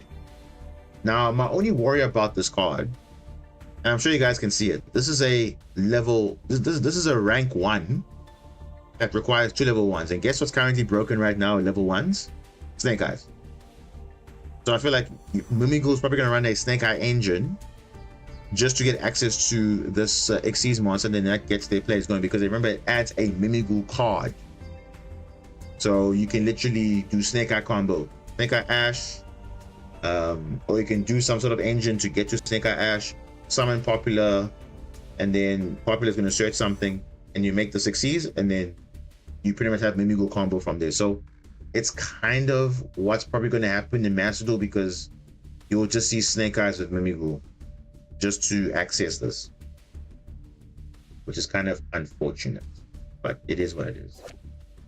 Same thing. Okay, but this one here is different because this one is Mimigul Throne, which is requiring 2 level 1 Mimigul monsters. So this one's not as generic as the other one, because I feel like they could have just done, you see, Konami, just simple things. Do not make stuff generic, because now you're opening up the door for other things to be abused, and then next thing, these stars are going to get banned because other cards are abusing it more than the actual deck itself. Like, they could have just made it Mimigul monsters also, but they made it so generic that, of course, Snake Eyes, wow, level 1, great, perfect. Anyway, and then you have Throne. What does Throne do? Detach a material, summon Mimigul Master from your hand, deck, or grave. So this is the one that turbos out the Master. And during the main phase quick effect, you can target a Mimigul Master you control, equip it to it as an equip spell, and gives it 1,000 attack. So it's actually quite a huge beat stick. It can potentially be like 3k attack, and you can't deal with it mainly unless you banish it. Then you can return cards in the field to the hand up to the number of materials this card had. So not bad, which is probably going to be 1. And you can only use one effect per turn, only once a turn. Makes sense. Makes sense. Then Mimighoul Fork. This is the field. This is the spell card. So the fork does target one face down monster your opponent controls. Your opponent choose one of the effects and apply that effect. Change to attack or defense. You're sent to the graveyard. Its owner draws 2 cards. So keyword, it's owner, which is not you. It's the opponent giving it to you. So you're giving your opponent 2 cards. Then you can banish this card from your grave. Add the same card from your deck to your hand. Wow. Adds itself. Interesting. In the dungeon. So this is the, so you see, this is the one that starts all the plays, also a starter. And then Mimighoul monsters you control that were not normal or special summon this turn gain attack equal to their own defense. So yeah, it's basically large attack and just sitting there with like face down flip monsters, and it's kind of broken. Any player who controls a face down monster cannot normal summon monsters. That's kind of rough. Nor declare an attack with monsters that were special summoned this turn. So it's like a Winged Dragon of Ra, kind of, but yo, it's like worse, but okay. During your main phase, you can add 1 Mimighoul monster from your deck or graveyard to your hand. So this is like a really good starter and also recovery. And yeah, that's that. The Mimighoul Charm is once per chain. During the main phase, if a Mimighoul monster your opponent controls is flipped face up, you can randomly choose 1 face down card in your opponent's extra deck. And if it's a monster that can be special summoned, summon it to your field, but it cannot activate the effect this turn. If it wasn't or couldn't be special summoned, you banish that card. That's just broken. Literally Kashtira Birth, but for Mimighoul. It's kind of insane. Because, and worst case scenario, if you, let's say, play against, let's say, Kashtira, you can literally summon the Arise Art. Like, what? Okay. And they can even banish a card. So if a Link monster exceeds monster, they can banish it. That's kind of insane. And remember, it's a random card, so you don't know what the card's going to be until, you know, it's obviously picked at random. And if it can't be special summoned, they can summon it to their field. If not, they just banish it. It's kind of broken. It's kind of broken. And then Mimighoul Maker says reveal 2 flip monsters with different name from your deck. Your opponent randomly picks 1 for each summon to their field, and then you summon the other to your hand, which is just like basically I'm giving you a card that's gonna floodgate you, which is insane. Then if your opponent summons a monster from it, except from damage step, you can banish this card from your graveyard, then target 1 face-up monster your opponent controls, change to face-up, attack, or defense. You can only use 1 effect that turn only once, but it's still basically achieving the same thing. So you pick your poison. In Mimighoul Room is just summoning a monster from the hand or deck to your field, and in face-up or your opponent's field, then you can change 1 face-up monster on the field to face-down defense. And you can banish this card, target any number of Mimighoul cards you control, return them to the hand. Interesting. So it's just summoning from the deck or to the opponent's field and doing the same thing, flip effect, gimmick, and all that. So it is what it is. And that is Mimighoul. So the one thing I like, the one thing that's interesting about this archetype, obviously can be mixed with other things, other control decks. And one thing that comes to mind is Vernisolf, because remember, these are all Earth monsters. And you know, Vernisolf is kind of broken when you have Earth monsters, so as a super control deck, you know, Vernisolf, Mimighoul might be a thing. You know, they're all Earth monsters, and yeah, let me just check something. Yeah, the Vernisolf is perfect for this, because especially with this effect, the Vera, the Goddess, if you control 5 Earth monsters, you can negate an effect like Nibiru or something like that, which is kind of insane. And also during the opponent's turn, you can reborn an Earth monster. So you know what you can do? You can throw in a Regulus in here, and you have another negate. Because remember, Mimighoul doesn't lock you into anything. Vernisolf doesn't lock you into anything. The only thing that locks you in is activating Earth monsters. But that's totally fine because your entire deck is pretty much Earth monsters. So you can kind of like play around that. So that would be, if I had to pick up the Mimighoul cards, I'll probably be playing it with the Vernisolf, because I do play the Vernisolf cards myself, and that might be an interesting way to try out Mimigul, you know, just for fun. But yeah, that's Mimigul. So all in all, not too bad. But of course, we have to see what the rarities are going to be, because we don't know what the rate is going to be, but only time will tell. So I think that's pretty much it. I think, did I miss anything? Because I covered Crystron. I think that's the one that people are going to be were more interested about. So I just, like, you know, showcase a basic combo, which we'll definitely pick it up again once we get the cards. And like I said, the engine I'm probably going to run is with the horror stuff. But again, I might probably play like a 60 card build, just throw in everything, because you want to see exactly what actually works in Crystron and what doesn't work. So, because you know how Master Duel is, so you have to try more than one thing. So we might not just play Horus or pure Crystron. We will play it with the maximum engine that we can play, and then we'll see based on the extra deck whether we have the ability to afford all the necessary URs if it's not too crazy. I do have a Quarren Dax, I do have Samurai Destroyer, I do have one Dragster, but I assume this will be a UR, the Excelitas. I have to get 2 of this, and then obviously the Tesselos is 2 to 3. The Sulfador is probably going to be like, if I had to like pick race just for myself, I'll probably play 3 copies of this, even though it's a bad card. You just want to have enough Crystrons available. Like I might start out at 2, but if I need to bump up 3, I will. And all the other ratios will probably be the same for the Crystron, because that's quite relatively cheap. And then yeah, we'll see on the extra deck, because I know Nova and Infinity I have from Cyber Dragon stuff. That's fine. Clockwork Knight, if that comes into the game, that'll also be a good pickup to get, because it really helps the deck like make your hand less bricky. There's also cards like Foolish Burial. I know most people don't have it, so I know I don't have it, but I mean that also is a 1-card starter also, because you can send Smyger, and then Smyger can get you your inclusion, and then you go from there. Then Zombie Vampire I do have, Quarion Dax I do have, Dragon Mech I have, so just the other stuff I have to see, because I'm probably going to lean with Horus stuff first, and then after that I'll see if I need to play other things, but I don't think I would need to, because as long as you achieve the main plays, then it's totally fine. But I did say the choke points is Sulfador on summon effect, sending 2 cards, and then Sistalos summoning 2 cards, which also stops the Excelitas from reborning another card. So you're stopping all the multiple searches, multiple summons, you're stopping those. Those are the choke points. Everything else is pretty much fine. You can like let it resolve, no problem. Because you'll notice the game is getting to the point now where you can't negate the plays early.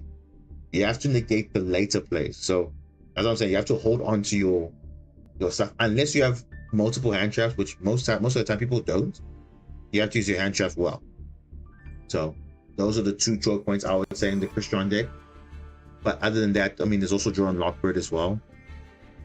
And then maybe Maxi if it resolves, or Furulos or whatever. But Furulos not so much, because yeah, there's something from the deck. Yes, so Furulos can impact, but I mean, I think we just have to see how it plays in Master Duel, because you see now we don't know how a deck is going to be depending on the format, because it's obviously now, especially now with WCQ now, you know, people will just be playing Snake Eyes all the time, and then eventually they'll kill it, but I don't think they will, but we'll see.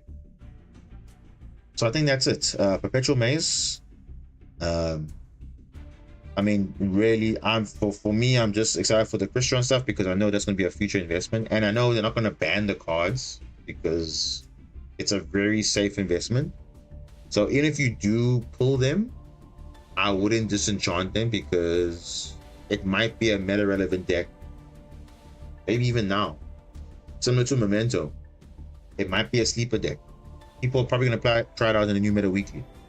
I probably won't, because obviously you want to go with the deck that you're comfortable with. So I'm more comfortable with Murmur Morensis, so I'll probably take that.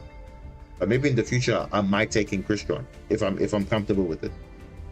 So there's always options. So yeah, I think that's that pretty much is the showcase that I wanted to bring to you guys. Again, nothing too crazy. Like I said, the stream was about like just over 3 hours, and yeah, we're just reviewing the cards that are going to come out. And again, we'll see later on in a few hours when the update starts. And yeah, that is that. So until the next stream, which will be on the pack release, we'll do again a morning-ish stream again, and then we won't do it for too long though, because obviously the meta weekly is only going to be there later, so I do want to have some rest in between. So I'll see you guys literally like in like probably 8 hours from now. So you will literally be like literally soon. So yeah, the update will happen, everything will reset, and then we'll see the new stuff. Hopefully there's some surprises in there. I didn't cover Battle Wars, but I apologize if I didn't cover it, but I don't think it's going to be also a meta relevant deck, so I think it's not something to really speak about too much. But Crystron is the one that I think people are going to be wanting to understand. Okay, these are the interactions, so at least now you can see there's an interaction. So this is the pack review, Perpetual Maze. Hopefully it's not going to be too messed up in terms of the UR distribution. And yeah, because already from the forward side, Crystron looks accessible, but if all the stuff is UR, then it is what it is. But if it's not, great, then it's just the extra deck that becomes quite expensive. So yeah, are there any questions from the chat? I don't think there's any. Did I miss anything? No, I don't think so. And yeah, I think that is that. We'll have to see, like I say, when the cards come out. But until then, this is Diamond Boss signing out, and literally I'll see you guys in like literally 8 hours. So just stay tuned for that. And when I go live, then you'll see me go live. So we'll do some pack opening. We'll see how much we can get out of the pack, and then we'll see if it's worth it to just craft the stuff, and then we'll build a deck. We'll try it out in ranked, and then we'll take it from there. So until then, have a good day, have a good night, and I'll see you literally in a few hours. So yeah, cheers guys.